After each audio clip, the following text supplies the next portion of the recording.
Screen सबको दिखाई दे रहा है बेटा? Yes sir.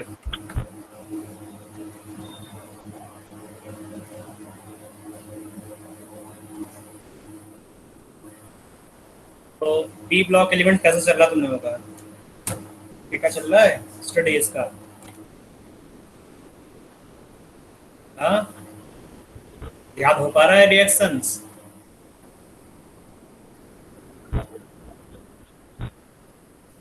इसमें तुम्हारा जितना भी पेशेंस है चेक होगा पी ब्लॉक एलिमेंट्स में कि क्या तुम आगे झेल पाओगे या नहीं केमिस्ट्री। पी ब्लॉक एलिमेंट पूरा इस पेशेंस का परीक्षा ले लेता तुम लोगों का। अभी तुम लोगों ने क्लास 11th में केवल एस एंड हाइड्रोजन फैमिली और एस ब्लॉक पढ़ा था ना, group 1 group 2 carbon and boron family, वो भी छोटा छोटा था। आप देखो पी ब्लॉक एलिमेंट्स, सब नाइट्रोजन से लेकर पूरा inert gases, D and F block, इसके बाद मेटलर्जी आएगा। नेक्स्ट चैप्टर जो है मेटलर्जी। क्लास 10 में मेरा सबने पढ़ा था मेटलर्जी या नहीं पढ़ा था तुम लोगों ने मेटलर्जी? यस सर, पढ़ा था। थोड़ा बहुत फ्लोटेशन, मैग्नेटिक, वो सब बिल्कुल वही है, थोड़ा सा हम लोग उसमें चेंजेस करेंगे, क्लास 10th वाला ही है पढ़ना लोगों को, है ना। थोड़ा सा हम लोग यहाँ पर हिंट देंगे, उससे पूरा क्लियर हो जाएगा। और जो भी इम्पोर्टेंट डेफिनेशन या रिएक्शन है उसको मैं लिख दूंगा, ठीक है, ताकि तुम्हारा कम टाइम में ज़्यादा ज़्यादा चीज़ें कवर हो जाए, ठीक है। तो पी ब्लॉक मेटलर्जी, इसके बाद तुम्हारा ऑर्गेनिक केमिस्ट्री स्टार्ट होगा। ऑर्गेनिक केमिस्ट्री थोड़ा डिले हो रहा है, कोई दिक्कत नहीं, हो जाएगा, है ना। बस तुम लोगों को ये चीज़ें जो मैं बता रहा हूँ इस समय, इसको फिलहाल कंप्लीट कर लो। ऐसा नहीं है तुम ऑर्गेनिक पढ़ रहे हो फिर बीच में ये सब कवर करने के लिए बैठ गए हो, है ना। तो ऑर्गेनिक करते समय ध्यान देना बेटा कि जो पीछे चीजें हैं वो कवर हो जाए पहले ही। ऑर्गेनिक के टाइम बिल्कुल भी डिस्टर्बेंस नहीं चाहिए। ऑर्गेनिक में पूरा पूरा ऑर्गेनिक, जो तुम्हारा दिमाग है पूरा पूरा ऑर्गेनिक में रहना चाहिए। ऐसा नहीं ऑर्गेनिक पढ़ा रहा हूँ और तुम केमिकल काइनेटिक्स क्वेश्चन लिख पड़े हुए वहां बैठे हुए, सॉल्व नहीं हो रहा, सॉल्व नहीं हो रहा है, तो ऐसा चलेगा नहीं, ठीक है। और जो तुम लोगों का टेस्ट हुआ उसमें किसी कोई डाउट है? बहुत आसान क्वेश्चन आया था ऑर्गेनिक का था। डाउट है? Third question. थर्ड क्वेश्चन कौन सा क्वेश्चन बेटा? केमिस्ट्री का थर्ड क्वेश्चन। क्वेश्चन नंबर बोलते हो तो मेरे लिए इजी रहेगा। केमिस्ट्री का थर्ड क्वेश्चन 1 2 3 28 क्वेश्चन ना। Which of the following metal corrodes readily in moist air? तो moist नहीं air सर, में, ये नहीं। हाँ कौन सा? सर एक बायोलॉजी का क्वेश्चन था बीच में। अच्छा वो आउट, मैंने भी देखा, अभी तो लोगों ने कमेंट किया था, कमेंट मैंने पढ़ लिया, ठीक है। तो ये किसी ने कमेंट किया था, ये तुम्हें स्क्रीन में दिख रहा होगा। तो bio question not in syllabus, मैंने देख लिया, ठीक है। तो हाँ उसमें शायद आ गया क्योंकि कोड दिया जाता है यहाँ पर। जो कोड है, कोड का नंबरिंग यहाँ पर गलती से ना, यहाँ पर 533, यहाँ पर 50533, तो यहाँ पर नंबर गलत चला गया। बस वो नंबर से ही पूरा खेल है। देख लिया मैंने उसको, ठीक है, मैं बोल दूंगा। और कोई डाउट है? Question number 39। Question number 39।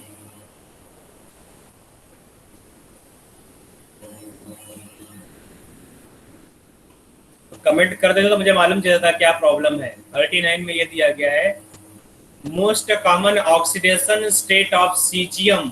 Caesium नहीं, सीरियम है, गलत लिखा गया है ना। सेरियम दिया गया, सीजियम। अगर तुम यहाँ पर सिंबल देखो बेटा, ठीक है, वो यहाँ पर प्रिंटिंग एरर है। तो most stable oxidation state of cerium मैंने लिखवा दिया था, है ना। तो यहाँ पर +2 +4 होगा। मैंने बताया था सबसे यहाँ पर होता है सीरियम में, है कि नहीं, फर्स्ट एलिमेंट है। तो +3 ये मैंने डायरेक्ट ये बता दिया था। तो सीरियम था। तुम देखोगे कि जो D block element set, note तो बनाया होगा बेटा या मुझे पीछे जाना पड़ेगा भाई? हेलो। हाँ सर, बट एनसीईआरटी में +3 +4 दे रखा था। एनसीईआरटी +3 +4 है, सी पार्ट दिया गया है। Yes sir. यहाँ पर आंसर भी दिया है। एक बार मैं चेक कर लेता हूँ मैंने क्या लिखवाया है। तो आंसर एनसीईआरटी वाला सही माना जाएगा। एनसीईआरटी में जो सही वही सही होगा, ठीक है। अगर मान लो यहाँ पर डिफरेंस भी कुछ आ रहा है तो एनसीईआरटी वाला ही करेक्ट आंसर होगा। एक बार मैं चेक कर लेता हूँ यहाँ पर। तो D and F block element, F block elements में ये है कैरेक्टरिस्टिक ऑफ लेंथेनाइट्स। लेंथेनाइट्स में आ जाओगे, लेंथेनाइट्स में noble gas configuration oxidation state cerium का +3 ऑक्सीडेशन, सब एलिमेंट्स हो +2 +4। तो सीरियम का +3 तो है यहाँ पर, देखो +3 है और ये +4, तो आंसर में गलत दिया हुआ है, जबकि यहाँ पर सही लिखा गया। ठीक है, जितने भी लेंथेनाइट्स है, लेंथेनाइट का कॉमन ऑक्सीडेशन स्टेट +3 होगा, प्लस सीरियम का +3 होगा, +3 के साथ साथ सीरियम +4 भी दे रहा है, मतलब ये नोट से सही है। ठीक है, और +2 किसका होगा, यूरोपियम का, यहाँ पे जो दिया गया EU2+, इसका +3 +2 होगा, और YP का +3 +2 होगा। तो सीरियम कितना होगा बेटा, +3 +4, तो आंसर यहाँ पर गलत दिया गया है। तो आंसर जो तुम लोगों ने पढ़ा बेटा वो सही है। ठीक है, तो यहाँ पर जो आंसर दिया गया वो गलत दिया गया है, तो इसका आंसर होगा सी पार्ट +3 +4। ठीक है, मैं इसको भी देख लेता हूँ। ठीक है, तो आंसर इसका होगा, तुमने कमेंट किया इसको बेटा?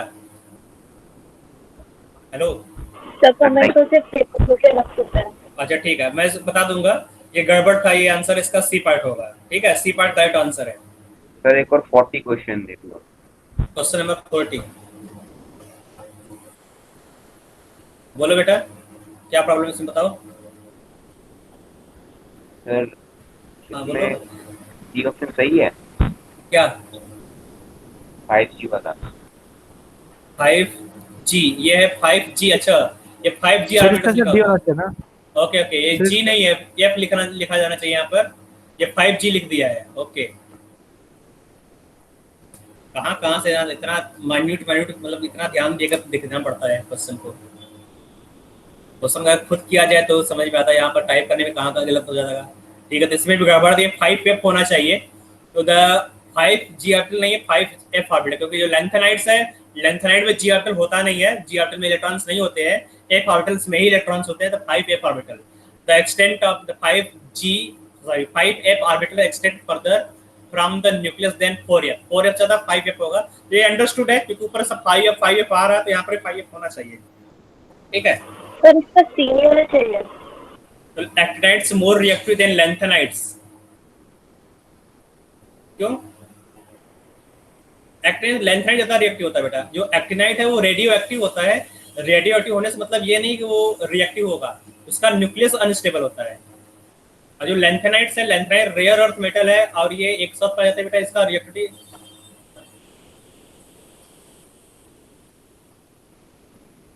ठीक बेटा।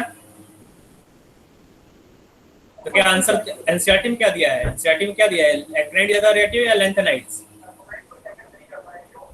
सर एक्टिव एक्टिनाइट्स दिया गया एनसीईआरटी में। अब मैं चेक कर लूंगा। ठीक है, actinides are more reactive than lanthanides.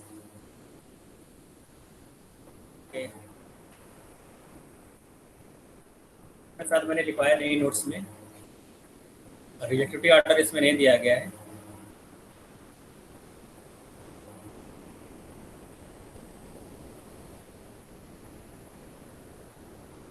Reactivity order इसमें है नहीं।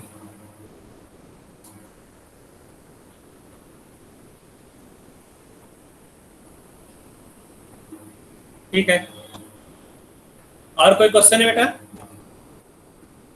और कोई डाउट है? नो सर, यही है। No sir.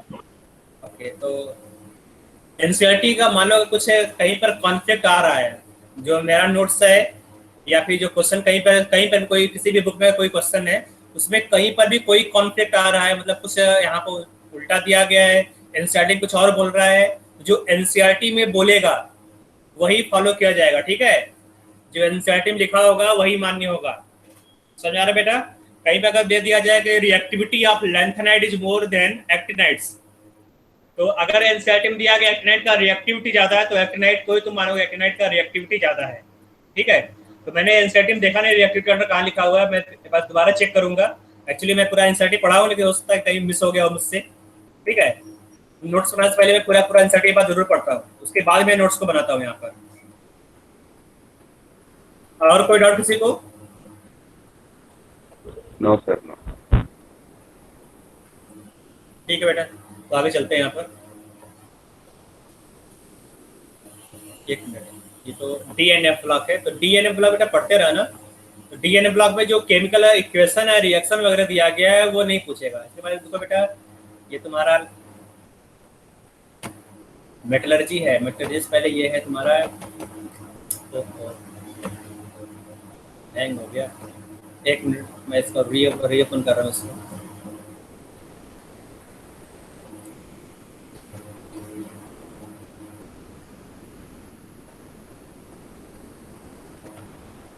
ये मेटलर्जी है। मेटलर्जी में हम लोग पूरा पढ़ना होगा, है ना। Introduction, important ores, metallurgy, metallurgical process, summary of extraction of metals, ये तो तुम लोगों ने पढ़ा होगा क्लास 10th में यहाँ तक, ठीक है। अब दो चीजें यहाँ पर इंक्लूड हुआ है, एक है एलिंगम डायग्राम और थर्मोडायनेमिक्स। तो दो चीजें यहाँ पर तुम्हें क्लास 12th में पढ़ना है, एलिंगम डायग्राम, थर्मोडायनेमिक्स। तो ऊपर वाली चीजें इसको मैं फटाफट कंप्लीट कर दूंगा, क्योंकि ये रिपीट होगा, ठीक है। तो जहाँ पर तुम मुझे लगे कहाँ यहाँ पे ज्यादा कुछ फोकस करने की जरूरत है, वहां बता दूंगा। और जो एलिंगम डायग्राम है, थर्मोडायनेमिक प्रॉपर्टी जो भी है, प्रिंसिपल ऑफ मेटलर्जी, उसको मैं डिटेल में बताऊंगा, क्योंकि एनसीईआरटी में डिटेल में दिया गया एलिंगम डायग्राम और थर्मोडायनेमिक, ठीक है। उसको मैं डिटेल में कवर करूंगा। तब तक आते हैं पी ब्लॉक एलिमेंट्स में। तो पी ब्लॉक एलिमेंट्स में लास्ट क्लास तक हम लोगों ने कर लिया था सल्फर। हम लोग पढ़ना सल्फर का ऑक्साइड्स, ठीक है, ऑक्साइड्स ऑफ सल्फर, यही था बेटा कल, है ना। लास्ट क्लास में यहाँ तक मैंने बता दिया था। तो यहाँ देखो, जो सल्फर है, सल्फर S8 फॉर्म में एग्जिस्ट करता है, S8, ठीक है। जब इसको ऑक्सीजन में बर्न करोगे, सल्फर को ऑक्सीजन में बर्न करने पर ये SO2 बनाएगा, ठीक है। और FeS2, ये दोनों प्रोसेस बेटा, ये दोनों है laboratory method of preparation of SO2, sulphur dioxide. Sulphur को बर्न करो या फिर FeS2 को ऑक्सीजन में बर्न करो। तो FeS2 को भी तो तुम बर्न करो, ऑक्साइड यहाँ पर इसको ऑक्सीडाइज करते हो FeS2 को, तो ये भी सल्फर डाइऑक्साइड बनाएगा, ठीक है। एक्चुअली ये क्या है, आयरन पायराइट है। आयरन पायराइट को जब ऑक्सीजन में हीट करते हो, इसको बोलते हैं रोस्टिंग, ठीक है। तुम रोस्ट कर रहे हो, ठीक है, इन प्रेजेंस ऑफ ऑक्सीजन। तो अगर तुम इसको रोस्ट करोगे आयरन पायराइट को, तो सल्फर डाइऑक्साइड गैस मिलेगा। और यहाँ पर तुमने सल्फर को बर्न किया ऑक्सीजन में, तो यहाँ पर भी सल्फर डाइऑक्साइड मिलेगा, ठीक है। नीचे यहाँ लिखा गया laboratory, in laboratory it is prepared by heating copper turning with H2SO4। Copper को H2SO4 से ट्रीट करो, तो यहाँ पर सल्फर डाइऑक्साइड मिलेगा। ब्राउन कलर का अगर तुमने टेस्ट ट्यूब लिया, टेस्ट ट्यूब में सल्फर कॉपर है और H2SO4 ले लो, इसको हीट करो। हीट करने पर यहाँ पर तुम्हें ब्राउन कलर का फ्यूम दिखाई देगा SO2 का, ठीक है। आगे यहाँ दिया गया है SO3 minus aqueous plus twice H plus SO3 sulphur. यहाँ पर तुम सल्फाइड को एसिडिफाई करोगे तो सल्फर डाइऑक्साइड गैस रिलीज होगा। तो ये दो मेथड है। यहाँ लिखा गया है, it is colourless gas with irritating and suffocating smell. Properties का, SO2 has a bent structure with SO bond angle 1। तो यहाँ पर जो इसका हाइब्रिडेशन का तुम देखोगे, हाइब्रिडेशन यहाँ पर है sp2। तो अगर sp2 हाइब्रिडेशन है तो बॉन्ड एंगल कितना चाहिए बेटा, 120 डिग्री होना चाहिए। जबकि यहाँ पर lone pair bond pair repulsion, तो यहाँ पर जो एंगल है, एंगल थोड़ा सा कम हो जाएगा, एंगल यहाँ पर हो जाएगा छोटा, ठीक है। एंगल यहाँ पर हो जाएगा जो थीटा है, theta will be less than 120 degree. यहाँ तक किसी कोई डाउट पूछ सकते हो, किसी कोई प्रॉब्लम है यहाँ पर? No sir. Oxy acids of sulphur, screen shot लेते जाना बेटा, ठीक है। सर ये FeS2 को आयरन पायराइट बोलेंगे? ये और है आयरन का बेटा, आयरन पायराइट इसको बोलते हैं, ठीक है, और है। तो यहाँ पर मैंने एक और लिखा है, वैसे आयरन के ढेर सारे और होते हैं। कोई भी सल्फाइड और, याद रखो, कोई भी सल्फाइड और। सल्फाइड और मतलब क्या हुआ, मेटल सल्फर S2 है, मेटल वैलेंसी मान लो X है, तो सल्फर वैलेंसी क्या यहाँ पर 2 है ना। तो इन दोनों कमीशन जिससे जो तुम्हारा और बनेगा, ठीक है, M2SX, तो तुम बोलोगे सल्फाइड, ठीक है। तो जो सल्फाइड है, सल्फाइड को अगर रोस्ट करोगे, कोई भी सल्फाइड को रोस्ट करने पर SO2 गैस रिलीज होता है। तो ये मेटलर्जिकल प्रोसेस में है, ठीक है। Yes. Oxy acids of sulphur, तो जो ऑक्सी एसिड ऑफ सल्फर है, इसमें H2SO4 को स्टडी करना है। बाकी ढेर सारे ऑक्सी एसिड्स हैं, इसमें तुम देखोगे कि जो H2SO3 है उसको सल्फ्यूरस एसिड बोलते हैं, ठीक है। तो पहले तुम लोगों ने दो टाइप का एसिड पढ़ा है सल्फर का, एक H2SO4, दूसरा है H2SO3। तो H2SO3 में ऑक्सीडेशन स्टेट +4 है, H2SO4 में +3 है। H2SO4 को आयल ऑफ विट्रॉल भी बोलते हैं, है ना। तो इसका जो स्ट्रक्चर है बहुत इंपॉर्टेंट है और आसान सा स्ट्रक्चर है। देखो यहाँ पर कितने OH है, जितना OH होगा उतना ही उसका बेसिसिटी होगा। तो जो सल्फ्यूरिक एसिड में इसमें 2 OH है तो इसका एसिडिटी होगा 2, ठीक है। और इसके नीचे देखोगे यहाँ पर H2SO4 में भी 2 OH है तो इसका भी एसिडिटी 2 होगा। यहाँ पर तुम देखोगे डाइथाइनस एसिड, यहाँ पर इसका एसिडिटी कितना होगा बेटा 2, ठीक है। डाइथाइनस एसिड, इसका फॉर्मूला तुम्हें मालूम मुझे बेटा, फॉर्मूला क्या है यहाँ पे देखो H2, तो 2 सल्फर है H2 हो गया, हाइड्रोजन 2 है यहाँ पर H2, ऑक्सीजन यहाँ पर 4 है O4, ठीक है। तो नॉर्मली सल्फर जितने भी एसिड है, जितने भी सल्फर के एसिड है, जितना हाइड्रोजन होगा उतना ही OH होता है। Number of hydrogen is equal to number of OH। तो यहाँ पे देखो H2SO4 में कितना OH होगा 2 OH, H2SO4 में कितना OH होगा 2 OH होगा, H2O3 में कितने OH होंगे 2 OH। देखो यहाँ पर 2 OH है यहाँ पर। यहाँ पे देखो H2SO4 में H2SO4 में कितना OH होगा बेटा 2 H है तो 2 OH होगा, ठीक है। इसके नीचे देखो यहाँ पर H2H2O6 में कितना OH होगा 2 OH, ठीक है। अब तुम्हें क्लियर आइडिया मिल गया होगा। जितना केवल याद रखो ये सल्फ्यूरिक एसिड में होता है ऐसा, और कहीं नहीं बेटा। यहाँ पर देखो ये जो हाइड्रोजन है गलती से आ गया, ठीक है। यहाँ पर हाइड्रोजन को हटा दो इस वाले लास्ट में। यहाँ देखोगे H2H2O7, ठीक है, इसको बोलते हैं डाई सल्फ्यूरिक एसिड या फिर पायरो सल्फ्यूरिक एसिड। तो पायरो मतलब मालूम है तुम्हें, मैंने बताया था कि ऑक्सी एसिड को, है ना, 2 मोल ऑक्सी एसिड ले लो यहाँ पर H2SO4, ठीक है। इसमें से वाटर रिलीज करो, 2 ऑक्सी एसिड से वाटर का रिलीज करते हो तो क्या मिलेगा पायरो, उसको पायरो बोलते हो, ठीक है। तो ये पायरो एसिड है। तो जितना H उतना OH, यहाँ पर देखो जितना H उतना OH। याद रखो यहाँ पर जो कारोज एसिड है और जो मार्शल्स एसिड है इसमें कुछ पेरोक्साइड वाला ऑक्सीजन भी है। यहाँ देखो O5 इसमें 2 ऑक्सीजन देखो बीच में है ना O2, यहाँ पर ये 2 ऑक्सीजन, इसमें पेरोक्साइड लिंकेज है। यहाँ देखो है ना, दिख रहा है यहाँ पर भी पेरोक्साइड, जो O लिंकेज होता है उसको पेरोक्साइड लिंकेज बोलते हैं। तो कारोज एसिड और मार्शल्स एसिड 2 ऐसे एसिड है जहां पर पेरोक्साइड लिंकेज होता है, ठीक है। इसका और भी नाम है यहाँ पर कारोज एसिड का जो दूसरा साइंटिफिक नेम है उसको बोला जाता है यहाँ पर oxomonosulphuric acid. It is salt known as per sulphate. दूसरा यहाँ पर मार्शल एसिड है, इसको बोलते हैं पर ऑक्सोडाइज सल्फ्यूरिक एसिड। तो जो कारोज एसिड और मार्शल्स एसिड है ये preparation of H2O2, industrial preparation of H2O2 में यूटिलाइज होता है, ठीक है। जब H2O2 प्रिपेयर करोगे इंडस्ट्रियल मेथड में तो वहां पर बीच में इंटरमीडिएट कारोज एसिड और मार्शल्स एसिड्स बनते हैं, ठीक है। क्लास 11th में ये था। क्लास 11th में जब तुमने चैप्टर पढ़ा था हाइड्रोजन एंड इट्स कंपाउंड, तो चैप्टर हाइड्रोजन में ये है, ठीक है बेटा। आगे चलते तो हम लोगों को यहाँ पर देख लिया कि कितने भी टाइप का कोई भी एसिड हो सल्फर का, जितना H होगा उतना OH होगा, वही उसका बेसिसिटी होगा, जितना H वही उसका बेसिसिटी। साथ में इसका स्ट्रक्चर इंपॉर्टेंट है, तो स्ट्रक्चर तुम्हें बनाना पड़ेगा इसको। इसका जो प्रॉपर्टी यहाँ पे लिखा गया है उतना इंपॉर्टेंट प्रॉपर्टी है नहीं, ठीक है। और तुम्हें मालूम होगा कौन ऑक्सीडाइजिंग एजेंट है, कौन रिड्यूसिंग एजेंट, कौन बोथ तरह बिहेव करेगा।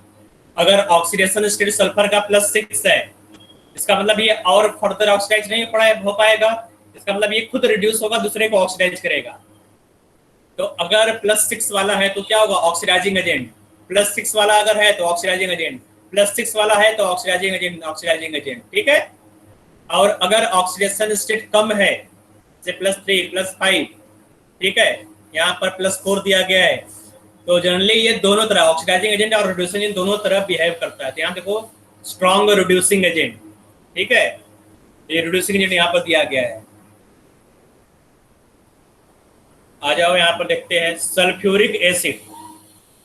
तो सल्फ्यूरिक एसिड है H2SO4, इसका हम लोग मैन्युफैक्चर देखेंगे किस इसको प्रिपेयर करते हो। तो दिया गया है H2SO4 is a very stable oxy acid.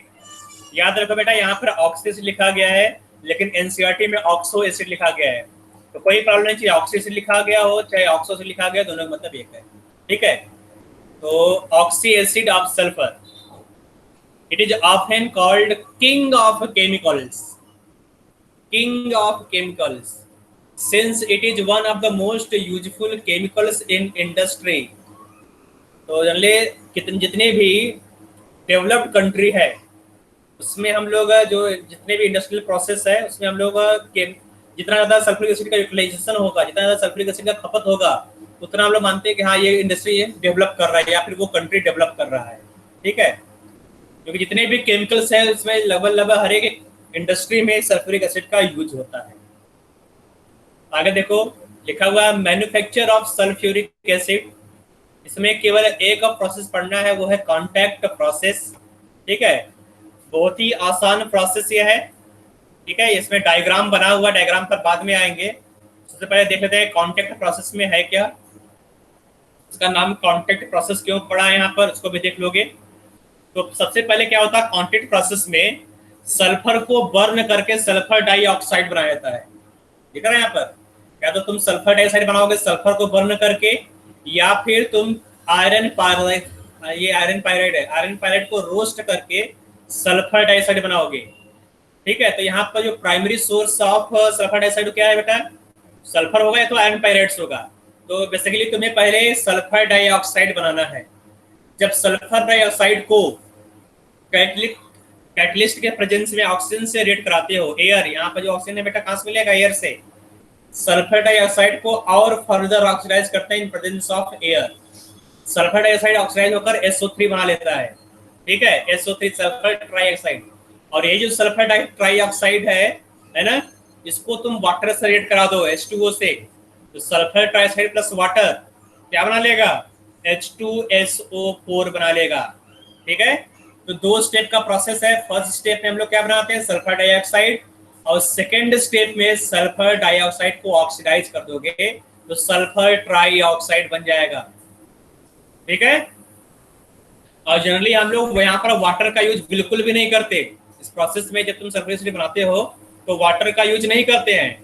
यहाँ पर सल्फ्यूरिक एसिड को SO3 से रिएक्ट करा देते हो।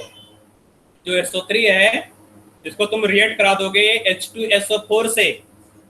ठीक है, तो H2SO4 SO3 को एब्जॉर्ब करके H2H2O7 बना लेता है। क्या बोलते हैं इसको, ओलियम। इसको बोलते हैं ओलियम। वेरी गुड, इसी को बोलते हैं फ्यूमिंग सल्फ्यूरिक एसिड, क्योंकि यहाँ से SO3 का फ्यूम निकलता रहता है। ठीक है, फ्यूमिंग सल्फ्यूरिक एसिड। तो ओलियम हम लोग बनाते हैं कॉन्टैक्ट प्रोसेस में। ठीक है, और ओलियम के ऊपर वाटर डालकर हम लोग सल्फ्यूरिक एसिड बना लेंगे। तो मेनली हम लोग क्या बनाते हैं बेटा, ओलियम इस प्रोसेस से। तो कॉन्टैक्ट प्रोसेस में जो कैटलिस्ट है वो कैटलिस्ट बेटा होता है V2O5, क्योंकि जो प्लेटिनम है काफी कॉस्टली होता है, इसलिए प्लेटिनम कैटलिस्ट यूज न करके वेनेडियम पेंटॉक्साइड यूज करते हैं। ठीक है, V2O5 यूज करोगे। ठीक बेटा, तो प्रोसेस पूरा समझ में आ गया होगा, यहाँ से यहाँ तक पूरा प्रोसेस है। कॉन्टैक्ट प्रोसेस में कैटलिस्ट कौन सा यूज होगा बेटा, V2O5 कैटलिस्ट या फिर प्लेटिनम। प्लेटिनम कॉस्टली है इसलिए प्लेटिनम का यूज नहीं करोगे। तो आगे दिया गया the favourable condition for maximum yield of SO3। ऐसे ज्यादा से ज्यादा तुम SO3 बनाओगे क्योंकि ये रिएक्शन इक्विलिब्रियम में होगा। ठीक है, तो ली चैटलिस्ट प्रिंसिपल अप्लाई कर दो। तो high concentration of SO2 and O2, जितना ज्यादा SO2 और O2 रहेगा उतना ज्यादा SO3 बनेगा। ठीक है, लो टेम्परेचर, जो रिएक्शन बेटा एक्सोथर्मिक है, तो टेम्परेचर कम होना चाहिए 673 टू 723 केल्विन। ठीक है, तो रिएक्शन एक्सोथर्मिक है। एक्सोथर्मिक रिएक्शन में हीट रिलीज होगा तो टेम्परेचर कम होना चाहिए। प्रेशर, प्रेशर यहाँ पे देखो लिखिए, प्रिंसिपल अप्लाई करो। ठीक है, रिएक्टेंट साइड में इस रिएक्शन में बेटा तुम्हें यही पर फोकस करना है। जो फाइनल इक्वेशन है ये वाला है SO2 + O2। ठीक है, और ये इक्वेशन इक्विलिब्रियम में होता है। तो अब लिखिए अप्लाई करो। जब प्रेशर बढ़ाओगे तो रिएक्शन उस डायरेक्शन में शिफ्ट होगा जहां पर गैसेस नंबर ऑफ मोल्स कम हो, मतलब प्रोडक्ट साइड। ठीक है, तो 1 2 3 ये 3 फेवरेबल कंडीशन है। तो आगे ये जो ऊपर रिएक्शन लिखा हूँ, SO2 को H2SO4 में एब्जॉर्ब करा तो ओलियम बनेगा। ओलियम को डाइल्यूट करोगे तो H2SO4 मिल जाएगा तुम्हें। ठीक है, कॉन्टैक्ट प्रोसेस देखो, 2 प्रोसेस होता है। एक होता है कॉन्टैक्ट प्रोसेस तुम पढ़ रहे हो, एक दूसरा प्रोसेस था लेड चैम्बर प्रोसेस, जो आजकल यूज नहीं होता। ठीक है, contact process is preferred over lead chamber process which gives 98% pure H2SO4। ठीक है, since it gives H2SO4 greater purity. तो यहाँ पर जो प्योरिटी बेटा देखो कॉन्टैक्ट प्रोसेस में 100% प्योरिटी है।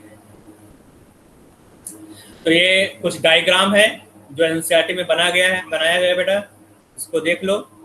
ठीक है, तो यहाँ पर सल्फर है, एयर के प्रेजेंस में इसको बर्न करोगे SO2 बन गया। फिर इसको डस्ट, जो डस्ट वगैरह इसको हटाओगे, क्योंकि अगर डस्ट रहेगा जो कैटलिस्ट है, कैटलिस्ट कंटामिनेट हो जाएगा। तो कैटलिस्ट में आने से जितने भी यहाँ पर डस्ट पार्टिकल, जितने भी कंटामिनेशन, सबको प्योरीफाई करोगे। तो यहाँ पर डस्ट प्रेसिपिटेट है, डस्ट जो है बैठ जाएगा। वाटर स्प्रे करोगे, थोड़ा धूल जो भी आ गया फिर वो भी क्या होगा, बैठ जाएगा। ठीक है, यहाँ पर कंसनट्रेटेड H2SO4 का स्प्रे करोगे, और कुछ और भी इम्प्योरिटी है तो कंसनट्रेटेड H2SO4 क्या करे, इसको डिजॉल्व कर लेगा, तो वेस्ट एसिड यहाँ से गिरा दोगे। तो अब यहाँ पर प्योर ड्राई H2SO2 और O2 मिलेगा। ठीक है, तो SO2 और O2 क्या होगा, यहाँ पर इसको हीट करो, गर्मा दोगे, गर्माने के बाद कॉन्टैक्ट प्रोसेस में जाएगा, यहाँ पर बन जाएगा। एनसीईआरटी में दिया गया डायग्राम। आगे चलते हैं यहाँ पर स्ट्रक्चर। तो स्ट्रक्चर तुम्हें मालूम है स्ट्रक्चर कैसा होता है, अभी मैंने बताया था। यहाँ पर जो सल्फर है, सल्फर का हाइड्रोजन निकाल सकते हो, sp3 होता है। sp3 मतलब टेट्राहेड्रल। ठीक है, ऑक्सीजन यहाँ पे जो ऑक्सीजन दिख रहा है ये भी sp3 हाइब्रिडाइज्ड है। तो सल्फर का हाइड्रोजन यहाँ दिया गया है sp3। प्रॉपर्टीज देख लेते हैं, इसके कुछ प्रॉपर्टीज हैं। एसिड है तो इसी तरह बिहेव करेगा, और स्ट्रॉन्ग ऑक्सीडाइजिंग एजेंट है, उसको भी देख लोगे। ठीक है, कुछ प्रॉपर्टी, ढेर सारे प्रॉपर्टीज दिया गया है। तो यहाँ पर दिया गया H2SO4 has high boiling point 611 kelvin and it has also high viscosity due to hydrogen bonding. It has strong affinity of H2O and a large amount of heat is evolved when it mixed with water. Number 1, H2SO4 is strong dibasic, दो hydrogen है तो dibasic होगा। Dibasic acids, it neutralizes alkali, liberates carbon dioxide from carbonates and bicarbonates. Number 3, यहाँ लिखा है H2SO4 को अगर तुम सॉल्ट बनाएगा, और क्या, अगर तुम H2SO4 को कॉपर से रेट कराओगे, तो ये मैंने ऊपर पढ़ लिया है, देख लिया है हमने। ठीक है, सल्फर डाइऑक्साइड के प्रिपरेशन में लेबोरेटरी में प्रिपरेशन ऑफ SO2 बनेगा। क्वेश्चन यहाँ पर पॉइंट 3 दिया गया है, it is strong oxidising agent. तो H2SO4 डिकम्पोज होकर ऑक्सीजन देगा, नेसेंट ऑक्सीजन जो है बेटा वही ऑक्सीडाइज करेगा, कार्बन को कार्बन मोनोऑक्साइड में कन्वर्ट कर देगा। ठीक है, ये SO2। सल्फर को सल्फर डाइऑक्साइड में कन्वर्ट कर देगा, फास्फोरस को फास्फोरिक एसिड में कन्वर्ट कर दिया, HBr को है ना, जो Br माइनस है उसको Br2 में, I को I2 में कन्वर्ट कर देगा। कार्बन को एक कार्बन डाइऑक्साइड होना चाहिए, कार्बन को कार्बन डाइऑक्साइड में कन्वर्ट कर देता है। ठीक है, यहाँ पर ये कार्बन डाइऑक्साइड लिख देना, यहाँ पर 2 मिस हो गया है। कार्बन को कार्बन डाइऑक्साइड में, सल्फर को सल्फर डाइऑक्साइड में, Br माइनस को Br2 में, और I माइनस को I2 में कन्वर्ट कर देगा। ये एनसीईआरटी में दिया गया रिएक्शन। ठीक है, तो मतलब इसको पूरा याद कर लेना, आसान भी है। फोर्थ यहाँ दिया गया, it reacts with number of salts, it liberates HCl from chlorides, H2S from sulfides, HNO3 from nitrates। ठीक है, तो मतलब अगर H2S है ना, तो इस लिबरेट्स HCl फ्रॉम क्लोराइड, अगर Cl माइनस है इस प्लस से रेट कराओ तो क्या बनेगा, HCl बन जाएगा। अगर H2 माइनस है उसको H प्लस से रेट कराओगे, एसिड है तो H प्लस देगा, H2S बना लेगा। अगर नाइट्रेट है NO3 माइनस है उसको H प्लस से रेट कराओगे तो HNO3 बन जाएगा। ठीक है, यही लिखा गया, कुछ खास नहीं है। फिफ्थ में दिया गया है, it acts as strong dehydrating agent. तो मालूम है बेटा, ड्राई करने के लिए आप लोग कंसनट्रेटेड H2SO4 का यूज करते हो। ठीक है, इट डिहाइड्रेट मतलब वाटर को खींच लेगा, डिहाइड्रेट कर देगा किसको, शुगर को चारकोल में कन्वर्ट कर देगा। शुगर जितना भी वाटर होता है ना, तो कार्बन, जैसे तुम शुगर बोलते हो, सुक्रोज का फार्मूला क्या है, तुम बात करोगे ग्लूकोज का, C6H12O6। ठीक है, मतलब C6H2O होल 6, इसलिए लिख सकते हैं यहाँ पर है ना, CH6H2O6। और अगर तुम सुक्रोज की बात करते हो तो 2 मोल यहाँ पर ग्लूकोज होता है, एक ग्लूकोज एक फ्रक्टोज। इसको अगर तुम H2SO4 से रिएक्ट कराओगे तो जो वाटर है पूरा पूरा वाटर निकाल लेगा, क्या बचेगा यहाँ पर, कार्बन। ठीक है, वाटर को निकाल लेगा, उसे डिहाइड्रेट कर देगा, यहाँ पर वाटर अलग हो जाएगा। ठीक है, तो इसको चेयरिंग बोलते हैं, चेयरिंग। तो यहाँ लिखा गया शुगर कंसंट्रेटेड H2SO4 प्रेजेंस में जो कार्बन है, कार्बन को जाए काला काला कार्बन बचेगा, उसको चेयरिंग है ना, जल जाता है शुगर। तो oxo acid sorry oxalic acid को CO और कार्बन डाइऑक्साइड में कन्वर्ट कर देगा, इथाइल अल्कोहल को एथिलीन में कन्वर्ट कर देता है। तो ये रिएक्शन इथाइल अल्कोहल को देख लो, यहाँ पर इथाइल अल्कोहल है, नहीं दिया है यहाँ पर, C2H5OH। ठीक है, C2H5OH अगर है, इसको H2SO4 से रिएक्ट कराओगे तो यहाँ पर बन जाएगा ethylene, CH2 double bond CH2। ठीक है, डबल बॉन्ड आ जाता है इथाइलिन। जो अल्कोहल होता है, अल्कोहल को एल्कीन में कन्वर्ट कर देता है, ऑक्जेलिक एसिड को C और CO2 में कन्वर्ट कर देगा। 6 यहाँ पर बेरियम क्लोराइड टेस्ट है हमारा, सल्फेट आयन का। बेरियम क्लोराइड को अगर H2SO4 से रिएक्ट कराओगे तो सॉल्ट बनेगा। जो सॉल्ट है प्रेसिपिटेट का फॉर्म होता है, व्हाइट कलर का सॉलिड। चेयरिंग बता दिए यहाँ पर। अगर तुमने यहाँ पर लिया है फॉर्मिक एसिड, तो फॉर्मिक एसिड हाईली अनस्टेबल है। फॉर्मिक एसिड को H2SO4 से रिएक्ट कराओगे तो कार्बन मोनोऑक्साइड और वाटर में ब्रेक रहता है। वैसे भी फॉर्मिक एसिड जो है HCOH, इसको लॉन्ग स्टैंड कर दोगे, यहाँ पर रखने पर क्या होगा, ओवरनाइट रख दोगे तो जो फॉर्मिक एसिड है H2O और कार्बन मोनोऑक्साइड में कन्वर्ट टूट जाता है। ठीक है, और तुमने H2SO4 डाल दिया तो और भी वाटर को यहाँ से निकाल लेगा। ठीक है, वाटर निकालेगा तो क्या बचेगा, CO। यूजेस तो तुम लोग जानते ही हो, डेली जब बैटरी में डालते हो H2SO4। लेबोरेटरी यूजेज इसका है, इंडस्ट्रियल यूजेज है। ठीक है, यहाँ दिया गया है H2SO4 is used in the preparation of fertilizer like ammonium phosphate, super phosphate of lime, lead storage battery में जो पानी डालते हो, lead storage battery, in the preparation of dye, paints and explosive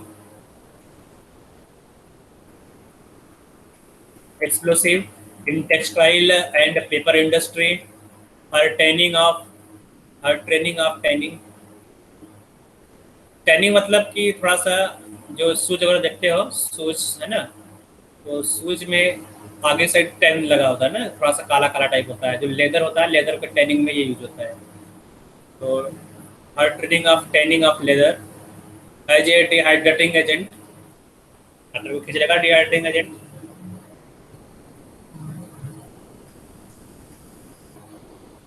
halogen family, तो आगे हम लोग पढ़ने बेटा हेलोजन फैमिली, है ना। तो जो तुम्हारा इम्पोर्टेंट फैमिली था, सबसे ज्यादा इम्पोर्टेंट था बेटा तुम्हारा नाइट्रोजन फैमिली। नाइट्रोजन के बाद तुम्हारा सल्फर।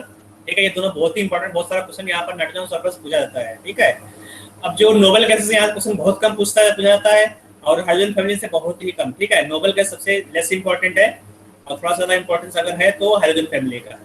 तो यहाँ पर इतना ज्यादा क्वेश्चन नहीं आता है हाइड्रोजन फैमिली और नोबल गैसेस से, लेकिन पढ़ना तो है, यहाँ पर पढ़ेंगे हम लोग। ठीक है, तो इंट्रोडक्शन देखेंगे कि क्या क्या यहाँ पर है। तो जो एलिमेंट्स लिखा गया है यहाँ पर, तो हाइड्रोजन वर्क जो दिया गया है यहाँ पर, hydrogen is Greek word meaning sea salts.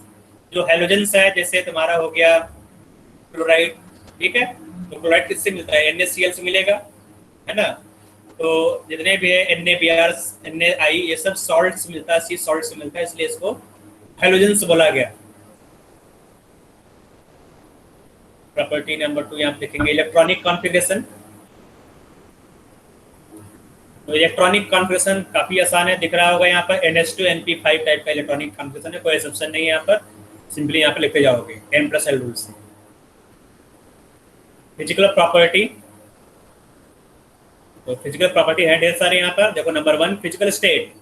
तो फिजिकल स्टेट तुम्हें मालूम है, पहले जो लाइटर गैस होगा, यानी जो लाइटर एलिमेंट्स है वो गैस स्टेट में रहता है। जैसे तुम नीचे चले जाओगे, वहां पर लिक्विड और गैस मिलता जाएगा, लिक्विड और सॉलिड। ठीक है, तो जो एस्टेटिन है सॉलिड स्टेट में होता है। एस्टेटिन यहाँ दिया गया, आयोडीन और एस्टेटिन, AT जो दिया गया, AT और आयोडीन इस सॉलिड स्टेट में होता है। ब्रोमीन कोरोसिव लिक्विड है, क्लोरीन और फ्लोरीन गैसियस स्टेट में एग्जिस्ट करते हैं। क्या बेटा ध्रुव? सर मेरा नेटवर्क कनेक्शन नहीं आ रहा था इसलिए मैं लेट ज्वाइन किया। ओके कोई बात नहीं बेटा, देख लेना ठीक है। ज़्यादा कुछ बताया नहीं अभी, अभी स्टार्ट ही हुआ है, 2 ओके मिनट सर। हुआ स्टार्ट हुए, है ना। आ जाओ आगे। Melting point and boiling point. Melting point boiling point तुम्हें मालूम है, increasing the number atomic number increases the melting point boiling point. ठीक है, तुम्हें मालूम है पहला क्या है, गैस है, क्लोरीन क्लोरीन गैस है, ब्रोमीन लिक्विड है, आयोडीन सॉलिड है। तो सॉलिड का मेल्टिंग पॉइंट बॉइलिंग पॉइंट ज़्यादा होगा, गैस का कम होगा। एनएसएन एंथैल्पी जो जनरल प्रॉपर्टी तुम्हें मालूम होना चाहिए। जो सबसे यहाँ तुम्हें दिखाई देगा बेटा, यहाँ पर इलेक्ट्रॉन एफिनिटी में है। ठीक है, इलेक्ट्रॉन एफिनिटी, तो ये याद रखना, जो इलेक्ट्रॉन एफिनिटी है यहाँ पर क्लोरीन का इलेक्ट्रॉन एफिनिटी फ्लोरीन से ज्यादा होता है।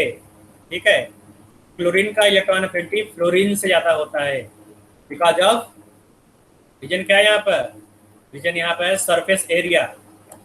ठीक है, तो यहाँ पर तुम्हें सुन दिखाई देगा, तो ये तुम नोट कर लोगे। बाकी यहाँ पर जनरल ट्रेंड है, इलेक्ट्रॉन नेगेटिविटी क्या होगा, क्लोरीन मोस्ट इलेक्ट्रोनेगेटिव है, आयोडीन सबसे लीस्ट इलेक्ट्रोनेगेटिव होगा। आगे आते हैं बॉन्ड एनर्जी में, तो यहाँ पर तुम्हें सबसे दिखाई देगा बॉन्ड एनर्जी में। याद रखो बेटा, जो बॉन्ड एनर्जी है, बॉन्ड एनर्जी सबसे ज्यादा किसका होगा, इस ग्रुप में बॉन्ड एनर्जी सबसे ज्यादा होगा क्लोरीन का। ठीक है, जो स्ट्रॉन्गेस्ट बॉन्ड है वो सीएल बॉन्ड अपने ग्रुप में सबसे स्ट्रॉन्ग बॉन्ड होता है। देखो 1 पॉइंट यहाँ देखो, सीएल बॉन्ड एनर्जी यहाँ पर दिया गया है 57, बाकी सब देखो कम है 35, 45, 38। ठीक है, बाकी सब में जनरल ट्रेंड बस क्लोरीन का सबसे ज्यादा होगा, क्लोरीन का सबसे ज्यादा होगा। मतलब होना क्या चाहिए, क्लोरीन F2 होना चाहिए, फिर यहाँ पर Cl2 है, Br2 है, I2 है। तो जो बॉन्ड एनर्जी है वो सबसे ज्यादा होना चाहिए फ्लोरीन का, ब्रोमीन का, आयोडीन का। बस इसको इंटरचेंज कर दो। ठीक है, तो क्लोरीन का ज्यादा होगा यहाँ पर, क्योंकि यहाँ पर इलेक्ट्रॉन एफिनिटी क्लोरीन का ज्यादा है, इसलिए बॉन्ड स्ट्रेंथ भी इसका क्लोरीन का ज्यादा होगा। काफी स्ट्रॉन्गर बॉन्ड होता है यहाँ पर क्लोरीन का। तो आगे हमें पढ़ना है बेटा ऑक्सीडाइजिंग प्रॉपर्टी, सॉरी कलर यहाँ दिया गया, कलर भी इंपॉर्टेंट है, कलर पूछता है। ठीक है, जो फ्लोरीन है, फ्लोरीन का कलर लाइट येलो है, जो फ्लोरीन गैस है इसका कलर लाइट येलो है। क्लोरीन ग्रीनिश येलो गैस है। ठीक है, ये दोनों गैस क्लोरीन गैस है। Bromine reddish brown. इसके आगे जनरल ट्रेंड है, ये याद रखना तुम्हें, इलेक्ट्रॉन एफिनिटी और बॉन्ड एनर्जी। ठीक है, तो आगे देख लो, हो गया ना बेटा। Yes sir. कलर देखो, कलर है फ्लोरीन का लाइट येलो, क्लोरीन का ग्रीनिश येलो, ब्रोमीन का रेडिश ब्राउन, आयोडीन का डीप वायलेट कलर है। ठीक है, आयोडीन का कलर वायलेट होता है बेटा, याद रखो, आयोडीन सॉलिड का कलर वायलेट होगा। ठीक है, आगे ऑक्सीडेशन स्टेट, जितने भी एलिमेंट है उन सबका जो स्टेबल ऑक्सीडेशन स्टेट -1, हाइलाइट्स है, हाइलाइट्स -1 में होता है, लेकिन जो फ्लोरीन है, फ्लोरीन हमेशा -1 में रहेगा। बाकी जो एलिमेंट है वो सब वेरिएबल ऑक्सीडेशन स्टेट शो करते हैं। जब क्लोरीन, ब्रोमीन, आयोडीन ये -1 के साथ साथ +3, +5, +7 ऑक्सीडेशन स्टेट भी एग्जिस्ट करते हैं। ठीक है, except fluorine other element also show +3, +5, +7। इसको भी याद कर लेना, +3, +5, +7। +1 भी होता है, +1 क्लोरीन के केस में +1 होता है। ठीक है, +1 यहाँ मिस हो गया है, +1 लिखते हैं, +1, +3, +5, +7।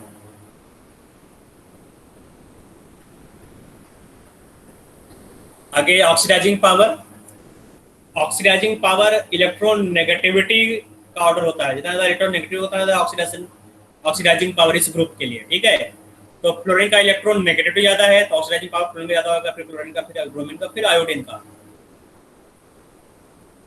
सॉल्युबिलिटी, सॉल्युबिलिटी यहाँ देखो बेटा, solubility, hydrogen being non polar in nature do not dissolve in water. ठीक है, do not dissolve in water. तो यहाँ पर हाइड्रोजन से कुछ रिएक्शन करके लिखा गया है, जैसे फ्लोरीन F2 है। ठीक है, तो F2 क्या हुआ, F2H वाटर सेट करके HF बना लेगा और ऑक्सीजन गैस रिलीज करेगा। तो ये रिएक्शन जो मैं लिख रहा हूँ यहाँ पर, ये इंपॉर्टेंट है। F2 + H2O गिव्स है HF + O2। ये रिएक्शन तुमने ऊपर भी पढ़ा था प्रिपरेशन ऑफ ऑक्सीजन में। ठीक है, जब फ्लोरीन का हाइड्रोलिसिस करोगे, फ्लोरीन का हाइड्रोलिसिस करने पर तुम्हें ऑक्सीजन मिलेगा।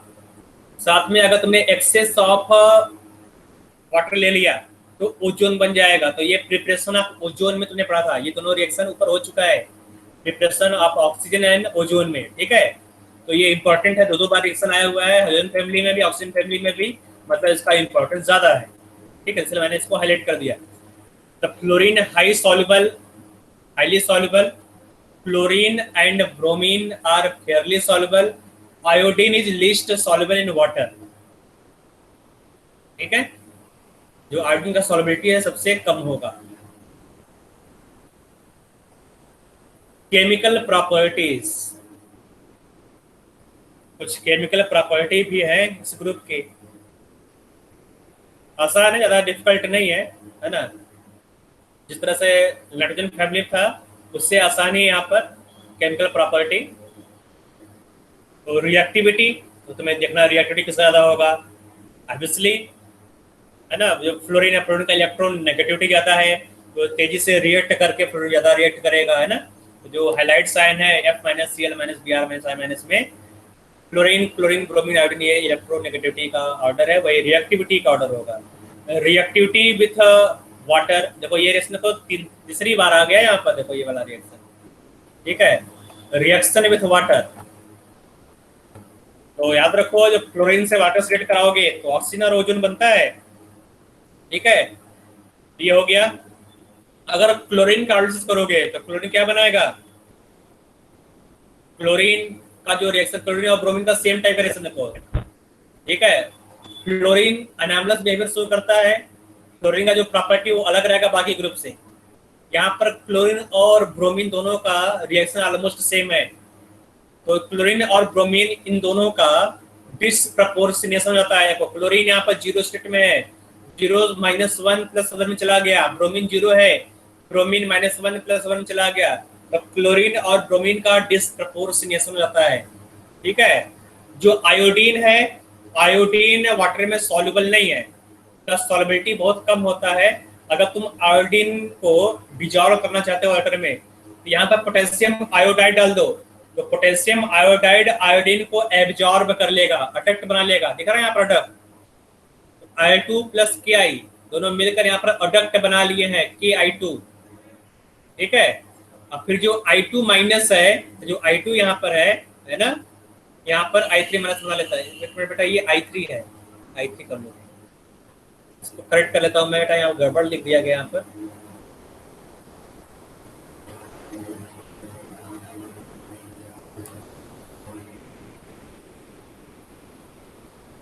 देख लेना, ये अब नहीं हो रहा है मुझसे, हो गया 3, ठीक है।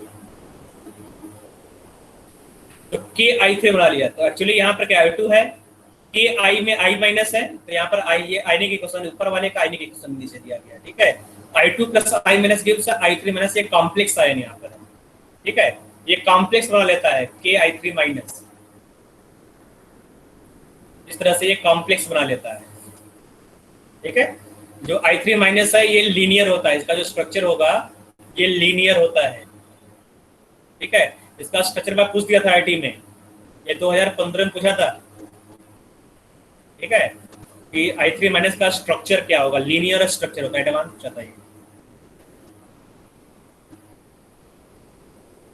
तो आगे यहाँ देखो, रिएक्शन विद हाइड्रोजन्स, ऊपर तो हो गया बेटा वाटर से रिएक्शन, हाइड्रोजन को हाइड्रोजन से रिएक्ट करा रहे हो, ठीक है। तो जितने भी हाइड्रोजन है F2, Cl2, Br2, I2, इसको अगर तुम हाइड्रोजन से रिएक्ट कराओगे तो हाइड्राइड बन जाएगा, मतलब एसिड बन जाएगा। फ्लोरीन का एसिड HF है, फ्लोरीन का एसिड HCl है, HBr, HI, ठीक है, सबका एसिड बन जाएगा। तो यहाँ पर कैटेलिस्ट दिया गया, सबको हीट करना पड़ेगा या फिर तुम्हें सनलाइट देना पड़ेगा। ब्रोमीन का रिएक्टिविटी कम है, तो यहाँ पर प्लेटिनम कैटेलिस्ट दिया गया है। आयोडीन का रिएक्टिविटी और भी कम है, इसलिए पुअर यील्ड है। तो जो रिएक्टिविटी है, रिएक्टिविटी डाउन द ग्रुप दिखती होता चला जाएगा। जो क्लोरीन है, फ्लोरीन का रिएक्टिविटी बहुत ज्यादा है, जो क्लोरीन का रिएक्टिविटी कम है, ब्रोमीन का और कम, आयोडीन का रिएक्टिविटी बहुत ही कम है, इसलिए यहाँ पर पुअर यील्ड, ठीक है। एसिडिक स्ट्रेंथ आप हाइड्राइड, एसिडिक स्ट्रेंथ यहाँ देखो, मोस्ट एसिडिक कौन सा होगा, HI, फिर HBr, फिर HCl, HI, ठीक है। एसिडिक स्ट्रेंथ में मालूम होता है बेटा, जो हाइड्रोजन एसिड से उसका acidic strength. Reducing character, reducing character मतलब खुद ऑक्सीडाइज हो जाए और दूसरे को रिड्यूस करे, ठीक है। तो यहाँ पर जो आयोडीन है, आयोडीन यहाँ पर -1 में है, -1 से ये +7 जाता है आयोडीन, ठीक है। ये स्ट्रॉन्ग और यहाँ पर खुद ऑक्सीडाइज होगा, दूसरे रिड्यूस करेगा। जो I- है तो जो I- होगा बेटा ये स्ट्रॉन्ग रिड्यूसिंग होगा यहाँ पर, और यहाँ पर जो HF है वो लीस्ट रिड्यूसिंग एजेंट है। बॉइलिंग पॉइंट तुम्हें मालूम है, बॉइलिंग पॉइंट का ऑर्डर, ठीक है।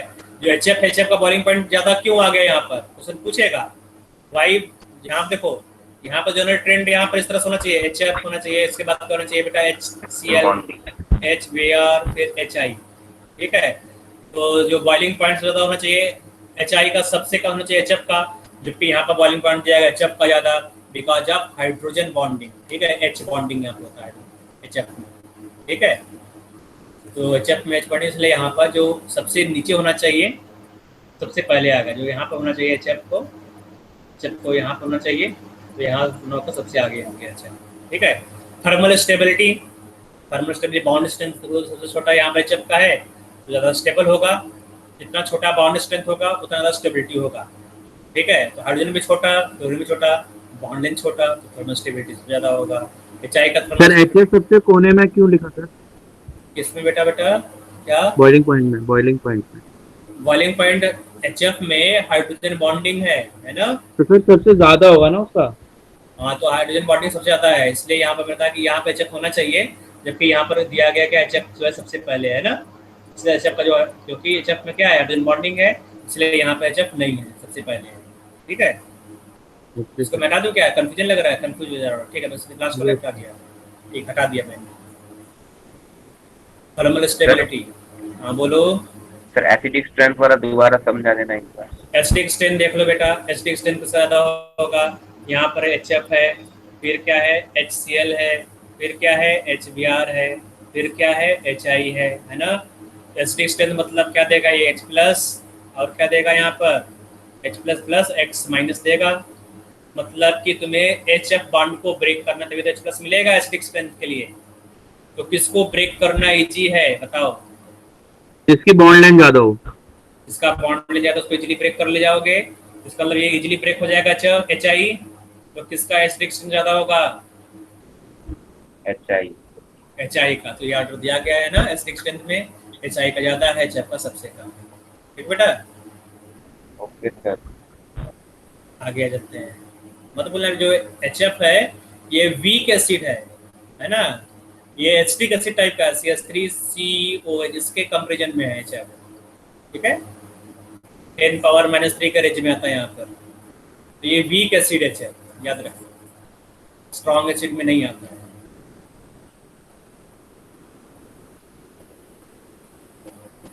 आज से पहले तुम लोग भुलावे में थे, क्लास 10 तक HF स्ट्रॉन्ग एसिड है। यहाँ देखो थर्मल स्टेबिलिटी मैंने बता दिया अभी, ठीक है। जितना छोटा बॉन्ड होगा उतना थर्मल स्टेबिलिटी होगा। HCl is also called muriatic acid, अलग नाम दिया गया म्यूरियाटिक एसिड, याद करना। सर ये याद रखना पड़ेगा जे मेंस के लिए। जो NCERT है, NCERT में ये नहीं दिया गया, इसलिए याद करने की जरूरत नहीं है इसका, ठीक है। म्यूरियाटिक एसिड, ठीक बेटा। ओके, और कुछ पूछना है? सर बेसिक स्ट्रेंथ कैसे पता लगाते हैं? एसिडिक स्ट्रेंथ का उल्टा बेसिक स्ट्रेंथ, मतलब जो इजीली H पॉजिटिव ना दे। हाँ, जो इजीली अब देखो, अब बेसिक स्ट्रेंथ पता करने के कई मेथड्स है ना। जैसे क्या होता है, अगर तुम एसिडिक स्ट्रेंथ पता कर रहे हो यहाँ पर, अभी तो सिस्टमेटिक ढंग से बताया नहीं क्या है, तो अगर पढ़ोगे एसिडिक स्ट्रेंथ, मैं पढ़ाऊंगा इसको, है ना, मैं इसको बताऊंगा एसिडिक स्ट्रेंथ को। सर कौन से चैप्टर में है? एक्चुअली तो ये था तुम्हारा जनरल ऑर्गेनिक केमिस्ट्री में, ठीक है। ये तुम्हारे 11th में हो जाना चाहिए। अगर तुम एसिड की बात करते हो, जो एसिड है 11th में वो कराया नहीं था, सर ने बोला था 12th के स्टार्टिंग में कराऊंगा, HF है, लेकिन फिर कोरोना की वजह से ये हो गया। अब तुम लोगों को क्या क्या पढ़ाया जाए ये बताओ, है ना। बहुत सारा चीज पढ़ाना है। अब तुम लोग बोलोगे सर सिलेबस टाइम पे कंप्लीट नहीं हुआ, 11th का भी पढ़ाओ 12th का भी पढ़ाओ, तो प्रॉब्लम हो जाएगा। तुम तो नहीं बोलोगे सर ऑर्गेनिक का बस ये बता देना कि एसिडिक स्ट्रेंथ बता देंगे, लेकिन तुम तो नहीं बोलोगे, लेकिन कोई कुछ लोग तुम्हारे बैच में से कंप्लेन कर देंगे, है ना, कि अभी तक ऑर्गेनिक स्टार्ट नहीं हुआ, ऑर्गेनिक बहुत पीछे चल रहा है, ठीक है, ये बोल रहा हूँ। पढ़ा तो मैं सब दूंगा, जो तुम बोलो सब पढ़ा दूंगा मैं, लेकिन टाइम चाहिए उसके लिए। ठीक है, चलो देखते हैं यहाँ पर। तब तक के लिए फिलहाल के लिए तुम याद कर लो इसको, है ना। जो बेसिक स्ट्रेंथ उसको बताऊंगा, जो बेसिक स्ट्रेंथ है वो नहीं बताया गया होगा, बस मैं बताऊंगा एमिन्स जो चैप्टर है वो एमिन्स में। ठीक है, एमिन्स बताऊंगा। एसिडिक स्ट्रेंथ एक कार्बोक्सिलिक एसिड चैप्टर है, कार्बोक्सिलिक। ठीक है, कार्बोक्सिलिक एसिड, उसमें बताऊंगा एसिडिक स्ट्रेंथ, एमिन्स बताऊंगा बेसिक स्ट्रेंथ। ठीक है, बेसिक स्ट्रेंथ और Okay, कार्बोक्सिलिक sir. एसिड में बता दूंगा, क्योंकि ये एसिड है, एसिड एसिड से कोरिलेट कर लोगे, और एमिन्स क्या है बेस में आता है, तो बेसिक स्ट्रेंथ तो यहाँ पे कोरिलेट कर लिया जाएगा, तो कोई प्रॉब्लम नहीं होगा। ठीक है, तो वहाँ पर मैं इनऑर्गेनिक का एग्जांपल भी दे दूंगा। तो तुम यहाँ पढ़ रहे हो HF HI ये सब, इसका भी एग्जांपल दे दूंगा, H2SO4 का भी एग्जांपल दे दूंगा। ठीक है, नाइट्रिक एसिड का भी एग्जांपल वहाँ पे दे दूंगा, जितने भी इनऑर्गेनिक एसिड्स है उसका एग्जांपल मैं वहाँ बता दूंगा। सर और जो कॉम्प्लेक्स कंपाउंड्स होते हैं उनकी भी होती है एसिडिक बेसिक स्ट्रेंथ? वहाँ पर actually Lewis acid Lewis base बोला जाता है वहाँ पर। ठीक है, अच्छा हाँ, ठीक है ठीक है ठीक है। आगे चलते हैं यहाँ पर हाइड्राइड्स पर। वो हाइड्राइड्स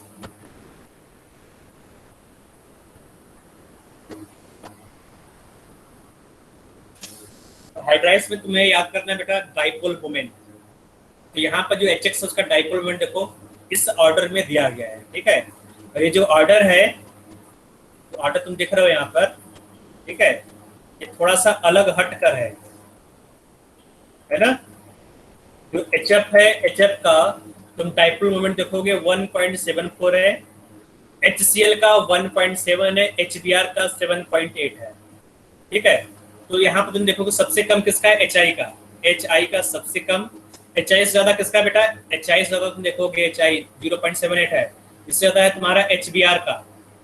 ठीक है, HBr से ज्यादा किसका बेटा, HBr से ज्यादा किसका है, तो HBr से ज्यादा है तुम्हारा HCl का, है ना, HCl का। और HCl ज्यादा किसका है, HF का। ठीक है, HF का सबसे ज्यादा है, HCl उससे कम है, HBr का और कम है, और HI का सबसे कम है। ठीक है, तुम लोग क्या पढ़ते हो, जो डाइपोल मोमेंट है mu is equal to Q into L होता है। ठीक है, जितना ज्यादा बॉन्ड लेंथ है उतना ज्यादा डाइपोल मोमेंट होना चाहिए, क्योंकि जो HI बॉन्ड है वो लॉन्गर बॉन्ड यहाँ पर है। लेकिन साथ में याद रखो बेटा, क्योंकि यहाँ पर जो बॉन्ड लेंथ है उसको डोमिनेट कर रहा है बेटा, उसके ऊपर डोमिनेट कर जा रहा है चार्ज।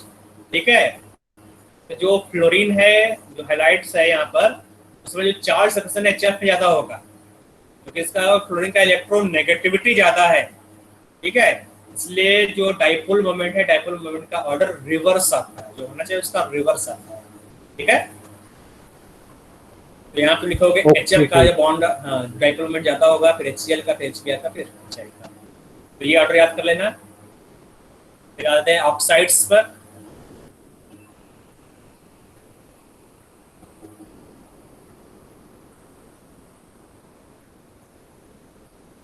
ऑक्साइड्स यहाँ पर दिया गया है, तो फ्लोरीन के दो ऑक्साइड्स है, O2F2 और OF2।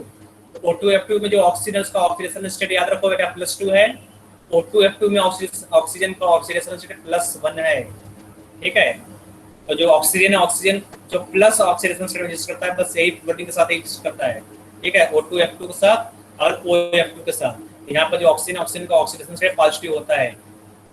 क्लोरीन के यहाँ पे देखो 1 2 3 4 टोटल 4 ऑक्साइड्स हैं क्लोरीन के, Cl2O, ClO2, Cl2O6 और Cl2O7।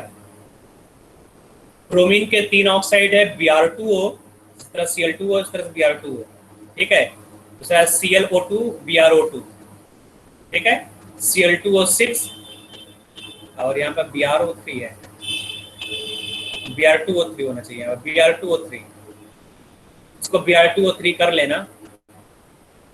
काफी होते समय कुछ यहाँ पर रह गया है चीजें। ठीक है, Br2O3 कर लेना। तो ये एनसीईआरटी में दिया गया ऑक्साइड्स, जितने भी ऑक्साइड बस नाम दिया गया है। आयोडीन का जो ऑक्साइड बेटा 3 स्टेबल ऑक्साइड्स है, ये जो तुम्हारा है I2O5, I2O4 और लास्ट है I2O7। जो 3 स्टेबल ऑक्साइड्स है आयोडीन के। जितने भी ऑक्साइड्स याद रखो बेटा, जितने भी ऑक्साइड्स हैं हैलोजन के, वो सब एसिडिक होता है, एसिडिक ऑक्साइड्स, एसिडिक ऑक्साइड्स। फिर क्यों? नॉन मेटल है बेटा, है ना, नॉन मेटल ऑक्साइड क्या होता है? हाँ जी सर, ठीक है।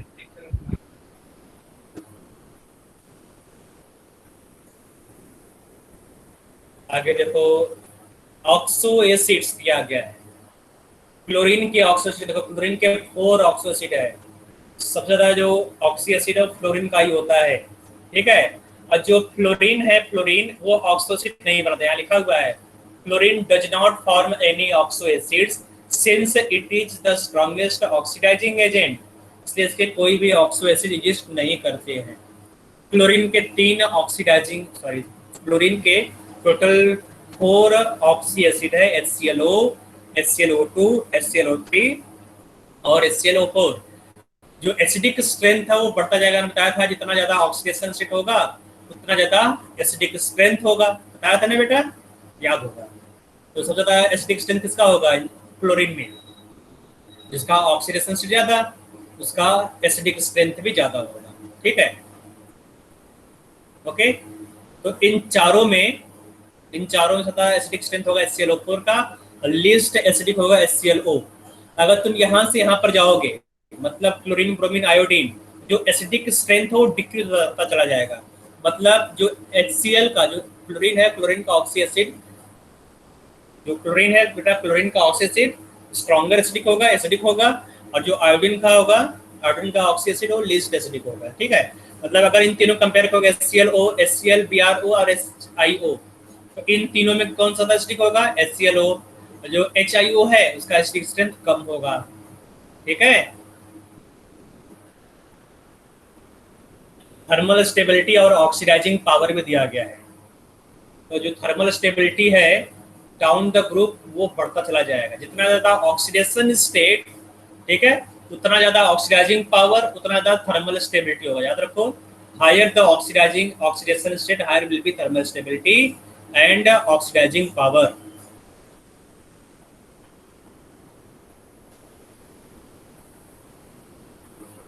और किसी कोई डाउट है बेटा?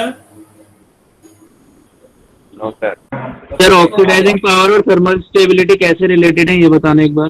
थर्मल स्टेबिलिटी मतलब कि तुमने इसको हीट किया और ब्रेक हो गया, वो है थर्मल स्टेबिलिटी, ठीक है। तो अगर ऑक्सीडेशन नंबर ज्यादा है, अगर ऑक्सीडेशन नंबर, एक मिनट बेटा प्रेस हो गया, दोबारा ओपन करता हूँ। अगर ऑक्सीडेशन नंबर ज्यादा है, ठीक है, तो कटायन और अनायन के बीच में जो बॉन्ड स्ट्रेंथ होगा ज्यादा होगा।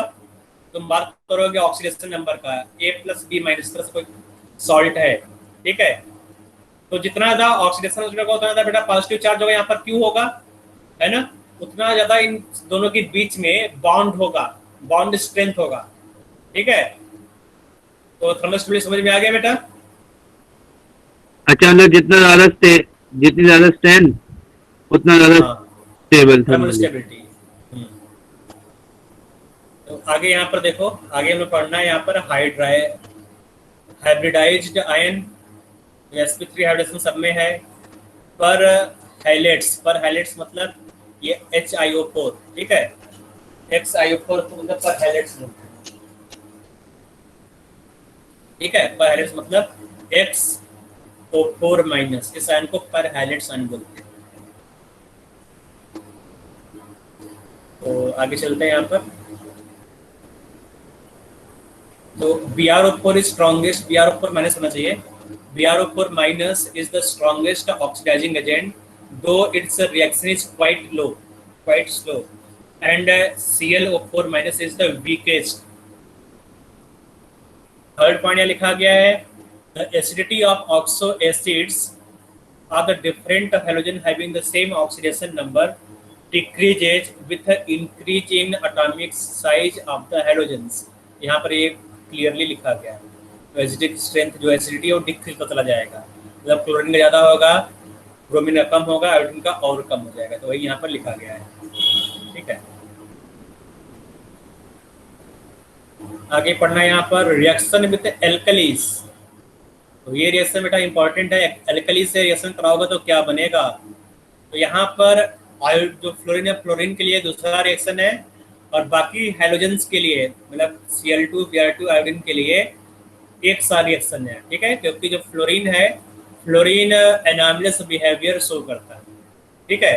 तो अगर तुम फ्लोरीन का NaOH रेड कराओगे तो यहाँ पर फ्लोरीन 0 स्टेट में है, NaOH से रेड करोगे तो बेटा ये कोल्ड, तो यहाँ पर कोल्ड है, यहाँ पर हॉट है, याद रखो, दो अलग अलग कंडीशन, दो अलग अलग प्रोडक्ट मिलेगा यहाँ पर। यहाँ पर देखोगे तो कोल्ड है, कोल्ड डाइल्यूट, और यहाँ पर हॉट कंसंट्रेटेड, दो प्रोडक्ट बेटा जो बनेगा यहाँ पर अलग अलग बनेगा, ठीक है। तो ऑक्सीजन का यहाँ -1 स्टेट है, और यहाँ पर जो फ्लोरीन है ना, देखो फ्लोरीन यहाँ पर भी -1 है, यहाँ पे फ्लोरीन -1 है, मतलब फ्लोरीन यहाँ पर क्या हो रहा है बेटा, फ्लोरीन का देखोगे तो फ्लोरीन 0 से -1 जा रहा है, फ्लोरीन का रिडक्शन हो रहा है, ठीक है, फ्लोरीन का रिडक्शन हो रहा है।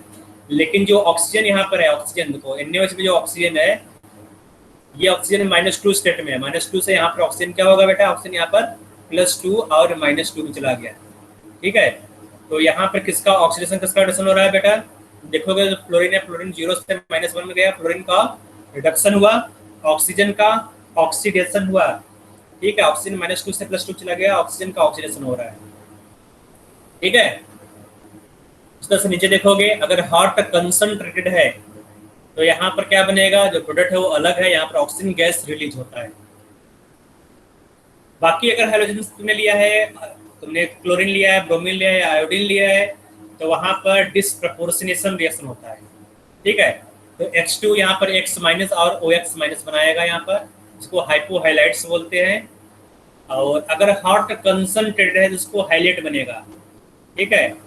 यहाँ पर हाइलाइट आयन बनेगा XO3, मतलब +5 स्टेट में जाएगा। यहाँ देखोगे जो हाइड्रोजन है वो +5 स्टेट में है, +5 में, और यहाँ पे जो हाइड्रोजन है वो +1 स्टेट में है। तो हॉट कंसंट्रेटेड स्टेट में +5 स्टेट में हाइड्रोजन चला जाएगा, और अगर कोल्ड डाइल्यूट है तो +1 में जाएगा। ये रिएक्शन इंपॉर्टेंट है, पूछा गया है, ठीक है। ये दोनों जो रिएक्शन में एल्कली है ये पूछा जाएगा। और डिसप्रपोर्शनेशन रिएक्शन कब होगा, याद रखो, NaOH केस में डिसप्रपोर्शनेशन रिएक्शन होगा।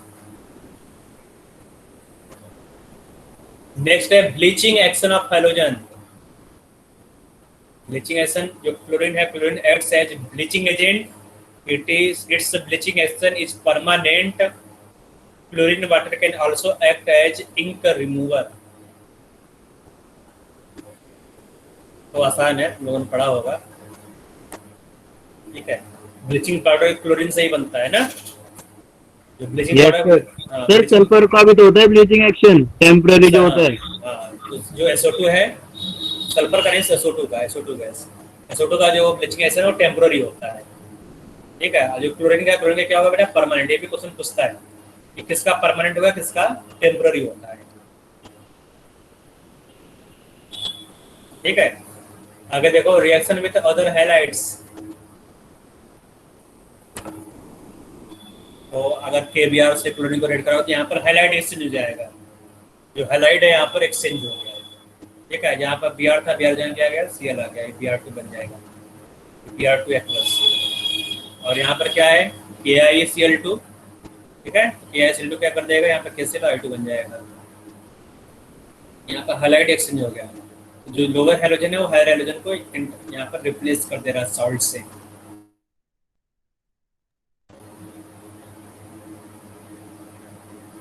इंटर हैलोजन कंपाउंड का ये नेक्स्ट इंपॉर्टेंट यहाँ पर है, इंटर हैलोजन कंपाउंड, मतलब हैलोजन को तुमने हैलोजन से ही रेट करा दिया, ठीक है। हैलोजन हैलोजन से ही रेट कर रहा है, इसको बोलते हैं इंटर हैलोजन कंपाउंड्स, ठीक है। तो इंटर हैलोजन कंपाउंड 4 टाइप होता है, एक होता है AB टाइप, दूसरा है AB3 टाइप, तीसरा है AB5 टाइप, और लास्ट है AB7 टाइप। जो AB7 है केवल आयोडीन में आता है, AB7, ठीक है। और कोई भी हैलोजन AB7 टाइप का हैलाइड्स नहीं बनाता है। तो जो AB टाइप का हैलाइड्स है, AB टाइप हैलाइड्स देखोगे यहाँ पर जितने भी हैलाइड्स है सब AB टाइप। देखो क्लोरीन का हमने Cl बनाया, ब्रोमीन ने 2 बनाया यहाँ पर, ठीक है। तो BrF, BrCl, आयोडीन ने क्या बनाया, ICl, IBr, IF, ठीक है। तो नीचे वाला जितने भी हैलोजन है तुम बोलोगे यहाँ फ्लोरीन, क्लोरीन, ब्रोमीन और आयोडीन, ठीक है। तो नीचे वाले ऊपर से यहाँ पर AB टाइप के हैलाइड्स बने, से आयोडीन क्या बनाया, आयोडीन के ऊपर क्या है यहाँ पर, आयोडीन ब्रोमीन से बना सकता है, आयोडीन ब्रोमीन मतलब IBr, ICl, IF, IBr, ICl, IF, ठीक है। इस तरह से यहाँ पर हाइलाइट्स बने हुए हैं। AB3, ठीक है। AB3 टाइप को देखोगे तो तीनों बनाए हुए हैं, क्लोरीन भी बनाया हुआ है, ब्रोमीन भी बनाया हुआ है और आयोडीन बनाया हुआ है। AB5 की बात करोगे तो AB5 में, है ना, तो ब्रोमीन ने बनाया AB5 टाइप का और आयोडीन ने बनाया हुआ है। ब्रोमीन और आयोडीन, क्लोरीन AB5 टाइप का नहीं बनाया। तो क्लोरीन है, क्लोरीन नहीं बनाएगा AB5 टाइप का हैलाइड्स। तो आगे देखो, general property of inter halogen compounds दिया गया है। तो कुछ जनरल प्रॉपर्टी यहाँ पर है, इसको देख लो, ठीक है। तो largest halogen always serves as central atom, जो सबसे बड़ा हैलोजन होगा वो सेंट्रल एटम होगा। The highest inter halogen compound that is IF7 is obtained with iodine, the largest halogen attached with smallest one. The bond in interhalogen compounds are essentially covalent, याद रखना covalent होगा जितने भी bond हैं। ये दिया गया, thermal stability decreases as size difference decreases and increase the polarity of the bond. Thus ClF is the thermally more stable than IBr, क्योंकि यहाँ जो bond लेंथ छोटा है, ठीक है, और IBr में bond लेंथ जाता है। जितना ज्यादा बॉन्ड लेंथ होता है तो उतना लेस स्टेबल होता है, लिस्ट स्टेबल होगा, ठीक है। तो IBr और ClF की बात करोगे तो ClF is more stable than IBr। They ionise in solution और इन लिक्विड स्टेट। दो रिएक्शन दिया गया एनसीईआरटी में, देख लोगे यहाँ पर, ये आयनाइज जाएगा। याद रखो, जिसका इलेक्ट्रॉन नेगेटिविटी ज्यादा है उसके ऊपर नेगेटिव चार्ज आएगा, अगर इलेक्ट्रॉन नेगेटिविटी कम है तो वहाँ पर पॉजिटिव चलेगा। तुम आयोडीन और क्लोरीन की बात करोगे तो यहाँ पे जो आयोडीन है, आयोडीन इलेक्ट्रो पॉजिटिव है, इलेक्ट्रो पॉजिटिव देन क्लोरीन, तो आयोडीन को प्लस चार्ज आएगा, तो IfICl2-। F दिया गया है, hydrolysis of interhalogen compound always produces halides ion derivative from smaller halogen and oxy halides derivative from larger halogen, ठीक है। समझना यहाँ पे क्या लिखा हुआ है। तो hydrolysis of interhalogen compound always produces halides ion, halides ion बनाएगा, ठीक है। Halides ion derived from smaller, जो स्मॉलर वाला वो हैलाइड बनाएगा, और जो हायर है जिसका साइज बड़ा है, लार्जर है, वो ऑक्सी हैलाइड बनाएगा। यहाँ देखो, ऑक्सी हैलाइड मतलब ऑक्सीजन से जुड़ा रहेगा, OI-, ठीक है। तो यहाँ पर दिया है Br(F)5 plus thrice H2, plus बीच में मिस हो गया है, प्लस यहाँ मैं लगा दे रहा हूँ।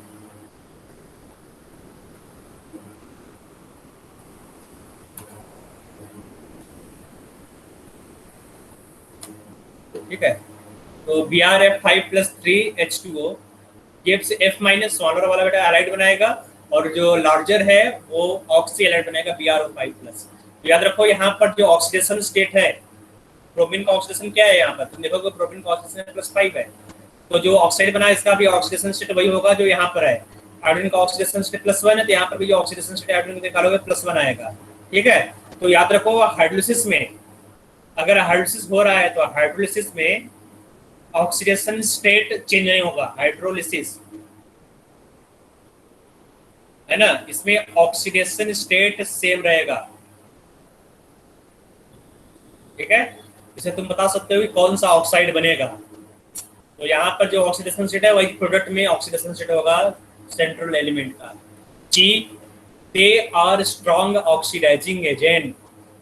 H, largest number of interhalogens are formed by fluorine due to its smaller size and higher electron negativity of or oxidizing carbon। जितने भी हाइलाइट्स देखो यहाँ पर, इसमें भी फ्लोरीन है, AB3 वाले में भी फ्लोरीन है, AB5 वाले में भी फ्लोरीन है, AB7 वाले में फ्लोरीन है, ठीक है। अगर तुम बात करोगे AB में, तो AB में तो आयोडीन है, लेकिन यहाँ पर देखोगे तुम आयोडीन नहीं मिलेगा, कहीं पर मिलेगा, कहीं नहीं मिलेगा। मतलब maximum number of interhalogen compound fluorine बनाएगा। स्ट्रक्चर, तो स्ट्रक्चर तुम लोग बता सकते हो यहाँ पर, ICl, IBr, IF का स्ट्रक्चर क्या होगा, लीनियर होगा, ठीक है। AB3 का स्ट्रक्चर तुम VBT से बता सकते हो, DsP3 है यहाँ पर, है हाइड्रोजन क्या होगा यहाँ पर, T सेट होगा यहाँ पर, sp3d है, तो ICl2 इसका स्ट्रक्चर प्लेनर होगा। इन सब का स्ट्रक्चर तुम बता सकते हो, ठीक है। तो यहाँ पर VBT को अप्लाई करोगे वैलेंस बॉन्ड थ्योरी को, क्योंकि यहाँ पर 2 एलिमेंट है, तो 2 एलिमेंट्स तुम स्ट्रक्चर बता सकते हो। यहाँ पर देखो IF7 का स्ट्रक्चर क्या होगा, पेंटागोनल बाइपिरामिडल। तो यहाँ पे जो हाइड्रोजन है sp3d3 होता है, sp3d3, ठीक है। यहाँ पर डी इस तरह लगा देना इस साइड आगे, sp3d3। पाली हाइलाइट्स, तो पाली हाइलाइट्स क्या होता है? हाइलाइट्स मिलकर, है ना, काइटिनेशन प्रॉपर्टी ऑफ हाइड्रोजन समझते हैं आप, काइटिनेशन।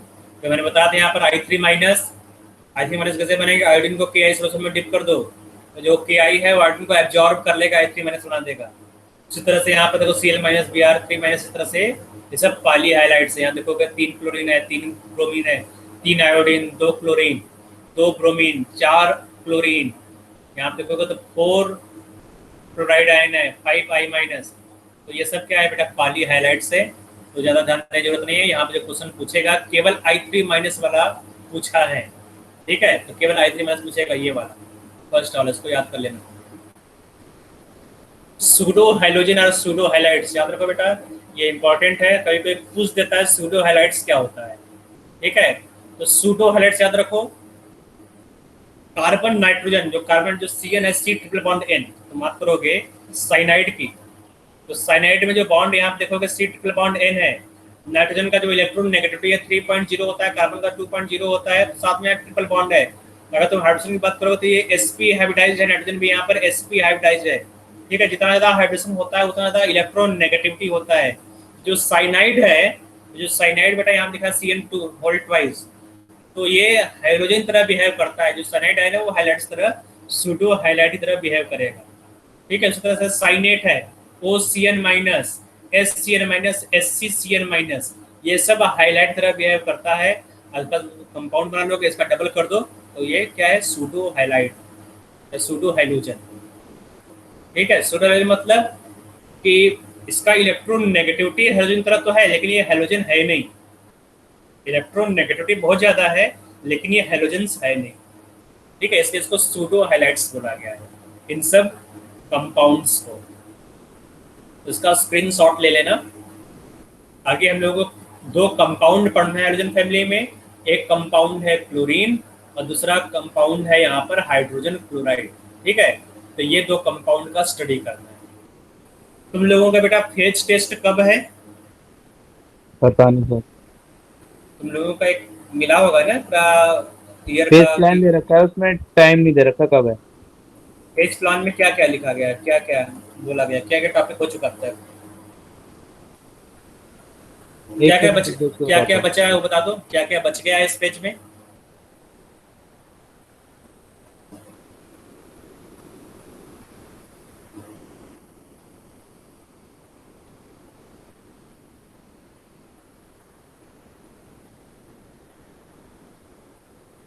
इस पेज में क्या क्या रह गया बता सकते हो?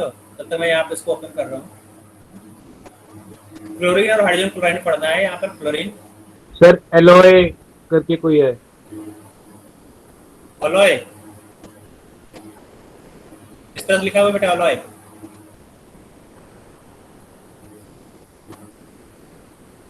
हाँ sir alkyl halides and aryl halide.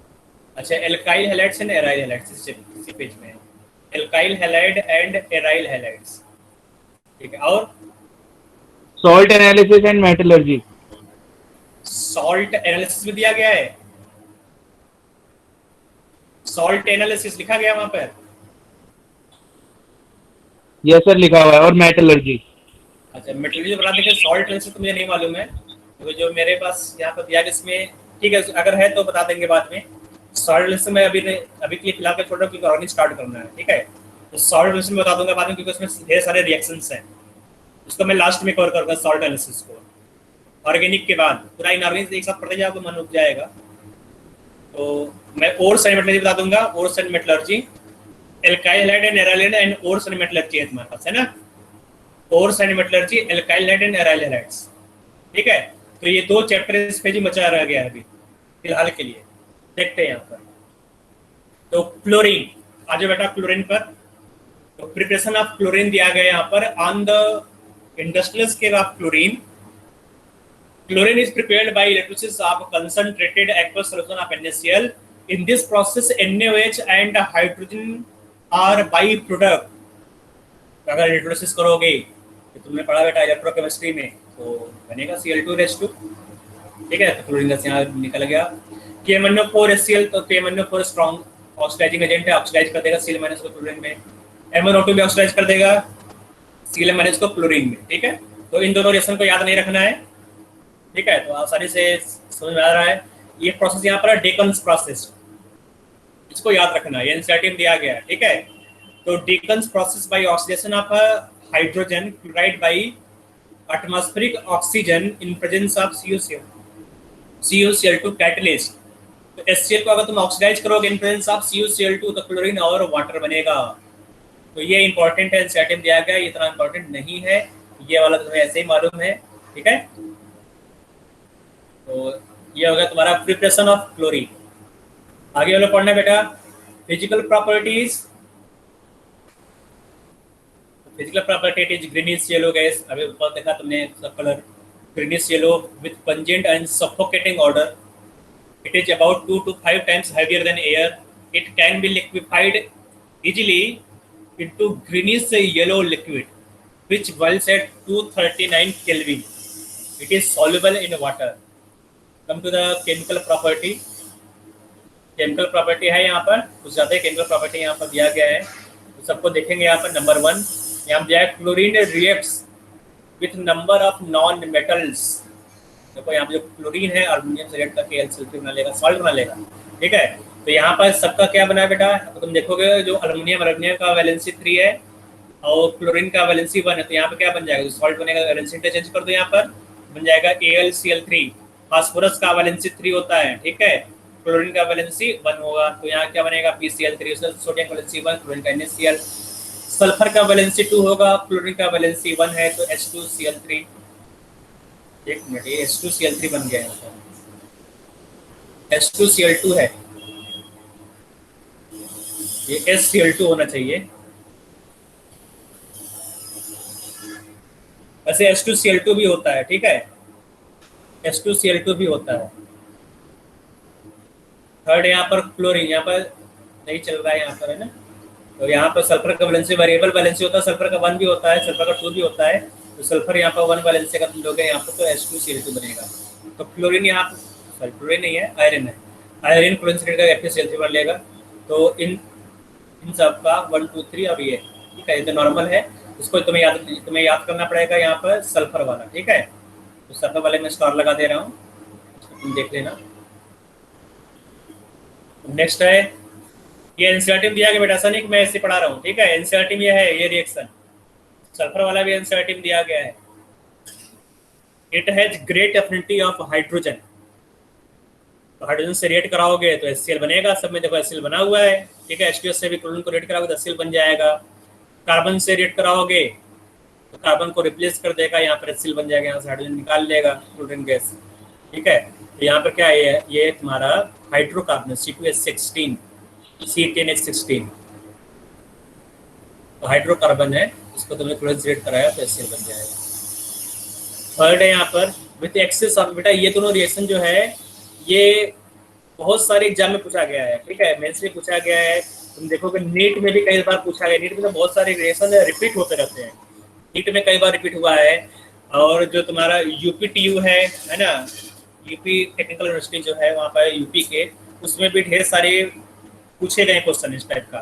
ठीक है, और DTU में भी क्वेश्चन पूछा गया ये वाला, तो ये क्वेश्चन तो तुम्हारे एनसीईआरटी में भी कई बार तुम देखोगे यहाँ पर, है ना, उसमें भी पूछा गया है, क्योंकि जो चैप्टर है 2-3 में आएगा, तुम्हारा नाइट्रोजन फैमिली भी आता है, ये क्लोरीन में भी आता है, साथ में और भी सारे चैप्टर उसमें भी आता है। ठीक है, जैसे तुम्हारा केमिकल बॉन्डिंग में आएगा, ये केमिकल बॉन्डिंग में पूछता है यहाँ पे जो NCl3 है वो एक्सप्लोसिव क्यों है, अनस्टेबल क्यों है, या फिर NH4 सेल, इसमें कौन कौन से बॉन्ड यहाँ पर है।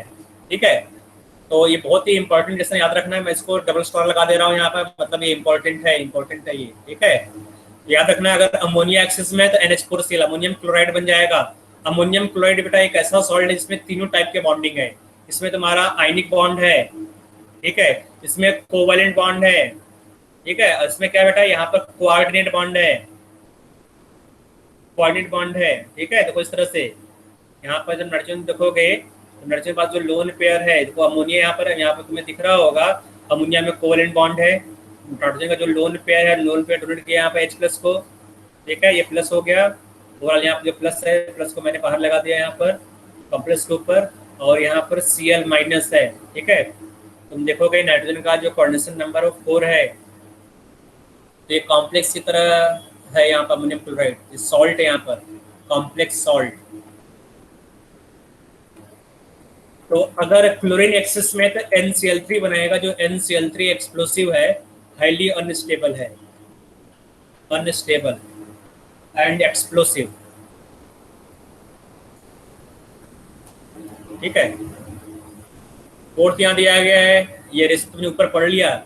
क्लोरीन को अगर तुम हाइड्रोलिसिस करोगे तो क्या बनता है, क्लोरीन हाइड्रोलिसिस से क्लोरीन का हाइड्रोलिसिस करोगे तो क्या बनेगा बेटा, यहाँ पर HCl प्लस OCl माइनस, है ना, ये बताया था यहाँ पर। इसको तुम NaOH से रेट करा दो, अगर तुम इसको NaOH से रेट कराओ तो क्या बनेगा, HCl क्या बना लेगा, NaCl बना लेगा, और यहाँ पर क्या होगा, NaOCl बन जाएगा। ठीक है, तो बस ये हाइड्रोलिसिस रिएक्शन है। बस यहाँ पर जहाँ पर तुम्हें HCl दिखाई दे वहाँ पर सोडियम लगा दो, जहाँ पर OCl माइनस है वहाँ पर NaOCl माइनस लगा दो। ये रिएक्शन तुमने ऊपर लिखा हुआ हॉट और कोल्ड कंडीशन में, तो रिपीट हो गया सेम रिएक्शन। यहाँ पर डिसप्रपोर्शनेशन देखो, यहाँ पर क्या हुआ, यहाँ पर -1 +1 में चला गया, यहाँ पर -1 ये +5 चला गया। अगर हाइड्रोलिसिस करोगे, है ना, तो यहाँ पे इस तरह से होता है। तो फिर तुम देखो यहाँ पर with dry slaked lime it gives bleaching powder, तो यहाँ पर स्लेक्ट लाइम दिया गया है। ठीक है, क्लोरीन से रेट करने पर ये ब्लीचिंग पाउडर है। ब्लीचिंग पाउडर में जो दो क्लोरीन दिख रहा है यहाँ पर, इन दोनों का ऑक्सीडेशन स्टेट अलग है। एक क्लोरीन का ऑक्सीडेशन स्टेट +1 होता है, दूसरे का -1 होता है। मालूम है ना तुम्हें, ब्लीचिंग पाउडर में जो दो क्लोरीन है दोनों का ऑक्सीडेशन स्टेट अलग अलग होता है। ठीक है, इसमें से एक क्लोरीन का +1 होगा, दूसरे का -1 होगा। अगर तुम देखोगे ओवरऑल ऑक्सीडेशन स्टेट क्या होगा, 0। +1 -1 ऐड करोगे तो क्या होगा, 0 हो जाएगा। ठीक है, the composition of bleaching powder, composition क्या है यहाँ पर देखो, जो प्रोडक्ट बना है पूरा पूरा कंपोजिशन है, ये पूरा का जो प्रोडक्ट यहाँ पर है CaOCl2 + CaCl2 twice H2O।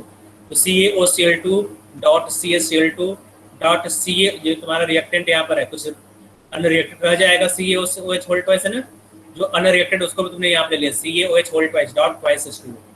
ठीक है, तो ये पूरा तो रहेगा ही रहेगा, साथ में जो अनरिएक्टेड CaOH होल ट्वाइस है वो भी रहेगा। ये तुम्हारा कंपोजिशन है, ये रिसेंट दिया गया है, कभी पूछ लेता है। ठीक है, what is the composition of bleaching powder, तो याद रखो ये है कंपोजिशन। रिएक्शन यहाँ पर दिया गया 0.6 में दिया गया है। 0.6 में ये तो तुमने पढ़ा होगा क्लास 11th में, है ना, दोनों रिएक्शन हाइलोजिनेशन, है ना, हाइलोजिनेशन ऑफ मीथेन। मीथेन को तुमने सनलाइट में रेट करा दिया। सर पढ़ा है सर, क्लोरोफॉर्म बनता है। क्लोरोफॉर्म यहाँ पे देखो क्या बना है, क्लोरोफॉर्म, और यहाँ पे देखो क्या बना बेटा, यहाँ पर डाइक्लोरोइथेन बना। यहाँ पर क्या हुआ, यहाँ पर डाई हाइलोजिनेशन रिएक्शन हुआ ना, 2 बार क्लोरीन ने रिएक्ट किया था, डाई हाइलोजिनेशन हो गया। 7 देखो, chlorine water on standing loses its yellow colour due to formation of HCl and HOCl। Hypohalous acid HOCl so formed gives a nascent oxygen which is responsible for oxidizing and bleaching property of chlorine. It oxidizes ferrous to ferric sulfide to sulfates to sulfuric acid and iodine to iodic acid। तो यहाँ पर FeSO4 ferrous है, ferrous को ferric में convert कर दिया, oxidise कर दिया। तो यहाँ पर देखोगे तो ये सल्फाइड है, सल्फाइड को सल्फेट में कन्वर्ट कर दिया। SO2 को, है ना, जो +4 है, +4 को सल्फर का +4 है तो +4 से +6 में कन्वर्ट कर देगा। ठीक है, तो यहाँ पर SO2 को SO4 में कन्वर्ट कर दिया सल्फेट में, आयोडीन को आयोडेट में कन्वर्ट कर दिया, ऑक्सीडाइजिंग प्रॉपर्टी है। पावरफुल ब्लीचिंग एक्शन, तो ब्लीच मतलब कि जो कलर्ड सब्सटेंस उसको कलरलेस कर देगा। ठीक है, ये परमानेंट कलरेशन होता है, decolouration. It bleaches vegetable organic matter in the presence of moisture. Moisture देखो क्यों जरूरी है, अगर मॉइस्चर रहेगा तभी तो यहाँ पर देखो ऑक्सीजन प्रेजेंट होगा, यहाँ पर मिलेगा। जो नेसेंट ऑक्सीजन है ये ऑक्सीडाइज करेगा। ठीक है, ये ऑक्सीडाइज कर देता है कलर्ड सब्सटेंस को। Bleaching effect of chlorine is permanent. Images देख लो, जो इमेजेस है इसको देख लेते हैं, बाकी हम लोग नेक्स्ट क्लास में देखेंगे हाइड्रोजन क्लोराइड को। यहाँ दिया गया for bleaching full wood pulp, ठीक है, ब्लीच करने के काम आता है सबको। यहाँ पर फैब्रिक्स दिए गए हैं। सेकंड यहाँ दिया गया था extraction of gold and platinum. तो जब तुम एक्सट्रैक्शन करते हो तो वहाँ पर एक्वारेजिया जरूरत होता है, ठीक है, एक्वारेजिया नाम सुना है, एक्वारेजिया। Royal water. हाँ, तो जो नोबेल गैस, नोबेल मेटल्स है, 1 ratio of HCl and HNO3। हाँ, 3 HCl तो 1 HNO3। उसमें यूज होता है, क्लोरीन का भी यूज होता है, क्योंकि वहाँ पर जो HCl और HNO3 है वो रिएक्ट करके क्लोरीन बनाता है, ठीक है। जो क्लोरीन है वही इसको डिजॉल्व कर लेता है, जो नेसेंट क्लोरीन है। थर्ड यहाँ पर in the manufacture of dye drugs and organic compounds, यहाँ पर ड्रग्स और यहाँ पर दिया गया क्या क्या है यहाँ पर, तुम्हें मालूम है, मच्छर मारने की दवा है ये, रेफ्रिजरेंट्स एक्सेट्रा। CH3 तो क्लोरोफॉर्म है ना? क्लोरोफॉर्म, हाँ क्लोरोफॉर्म है, ये DDT मैं बोल रहा था, ठीक है। DDT की फुल फॉर्म क्या है सर? ये याद नहीं आ रहा है, डाई बड़ा सा नाम इसका है, स्ट्रक्चर बड़ा है यहाँ पर, ठीक है। ऑर्गेनिक सब्सटेंस बता दूंगा मैं बाद में, याद नहीं आ रहा है इस समय। In the sterilising drinking water, तो यहाँ पर जो क्लोरीन निकलेगा तो क्लोरीन क्या यहाँ पर स्टरलाइजिंग इफेक्ट शो करेगा, जो भी माइक्रो ऑर्गेनिज्म है उसको किल कर देगा। Preparation of a poisonous green gases like phosphine Cl3NO2, ये टीयर गैस है, ठीक है। उससे कुछ देता है टीयर गैस, है ना, लोगों ने बहुत पढ़ा हुआ क्वेश्चन वहाँ पर गैसियस स्टेट में, टीयर गैस, लॉफिंग गैस। तो टीयर गैस यहाँ पर ये मस्टर्ड गैस दिया गया, यहाँ पर ये मस्टर्ड गैस, जो मस्टर्ड गैस है सेकंड वर्ल्ड वॉर में वर्ल्ड वॉर 2 में यूज किया गया था मस्टर्ड गैस, ठीक है। तो आगे नेक्स्ट क्लास में देखेंगे बेटा, हाइड्रोजन क्लोराइड को नेक्स्ट क्लास में देखेंगे, ठीक है। इसका प्रिपरेशन और प्रॉपर्टी पढ़ना है। नेक्स्ट क्लास में इसको कंप्लीट कर दूंगा और कोशिश करूंगा कि स्टार्ट हो जाए ओर्स एंड मेटलर्जी, ठीक है। Okay next sir. क्लास में इसको मैं कंप्लीट कर दूंगा। और किसी कोई डाउट है पूछ सकते हो। No sir.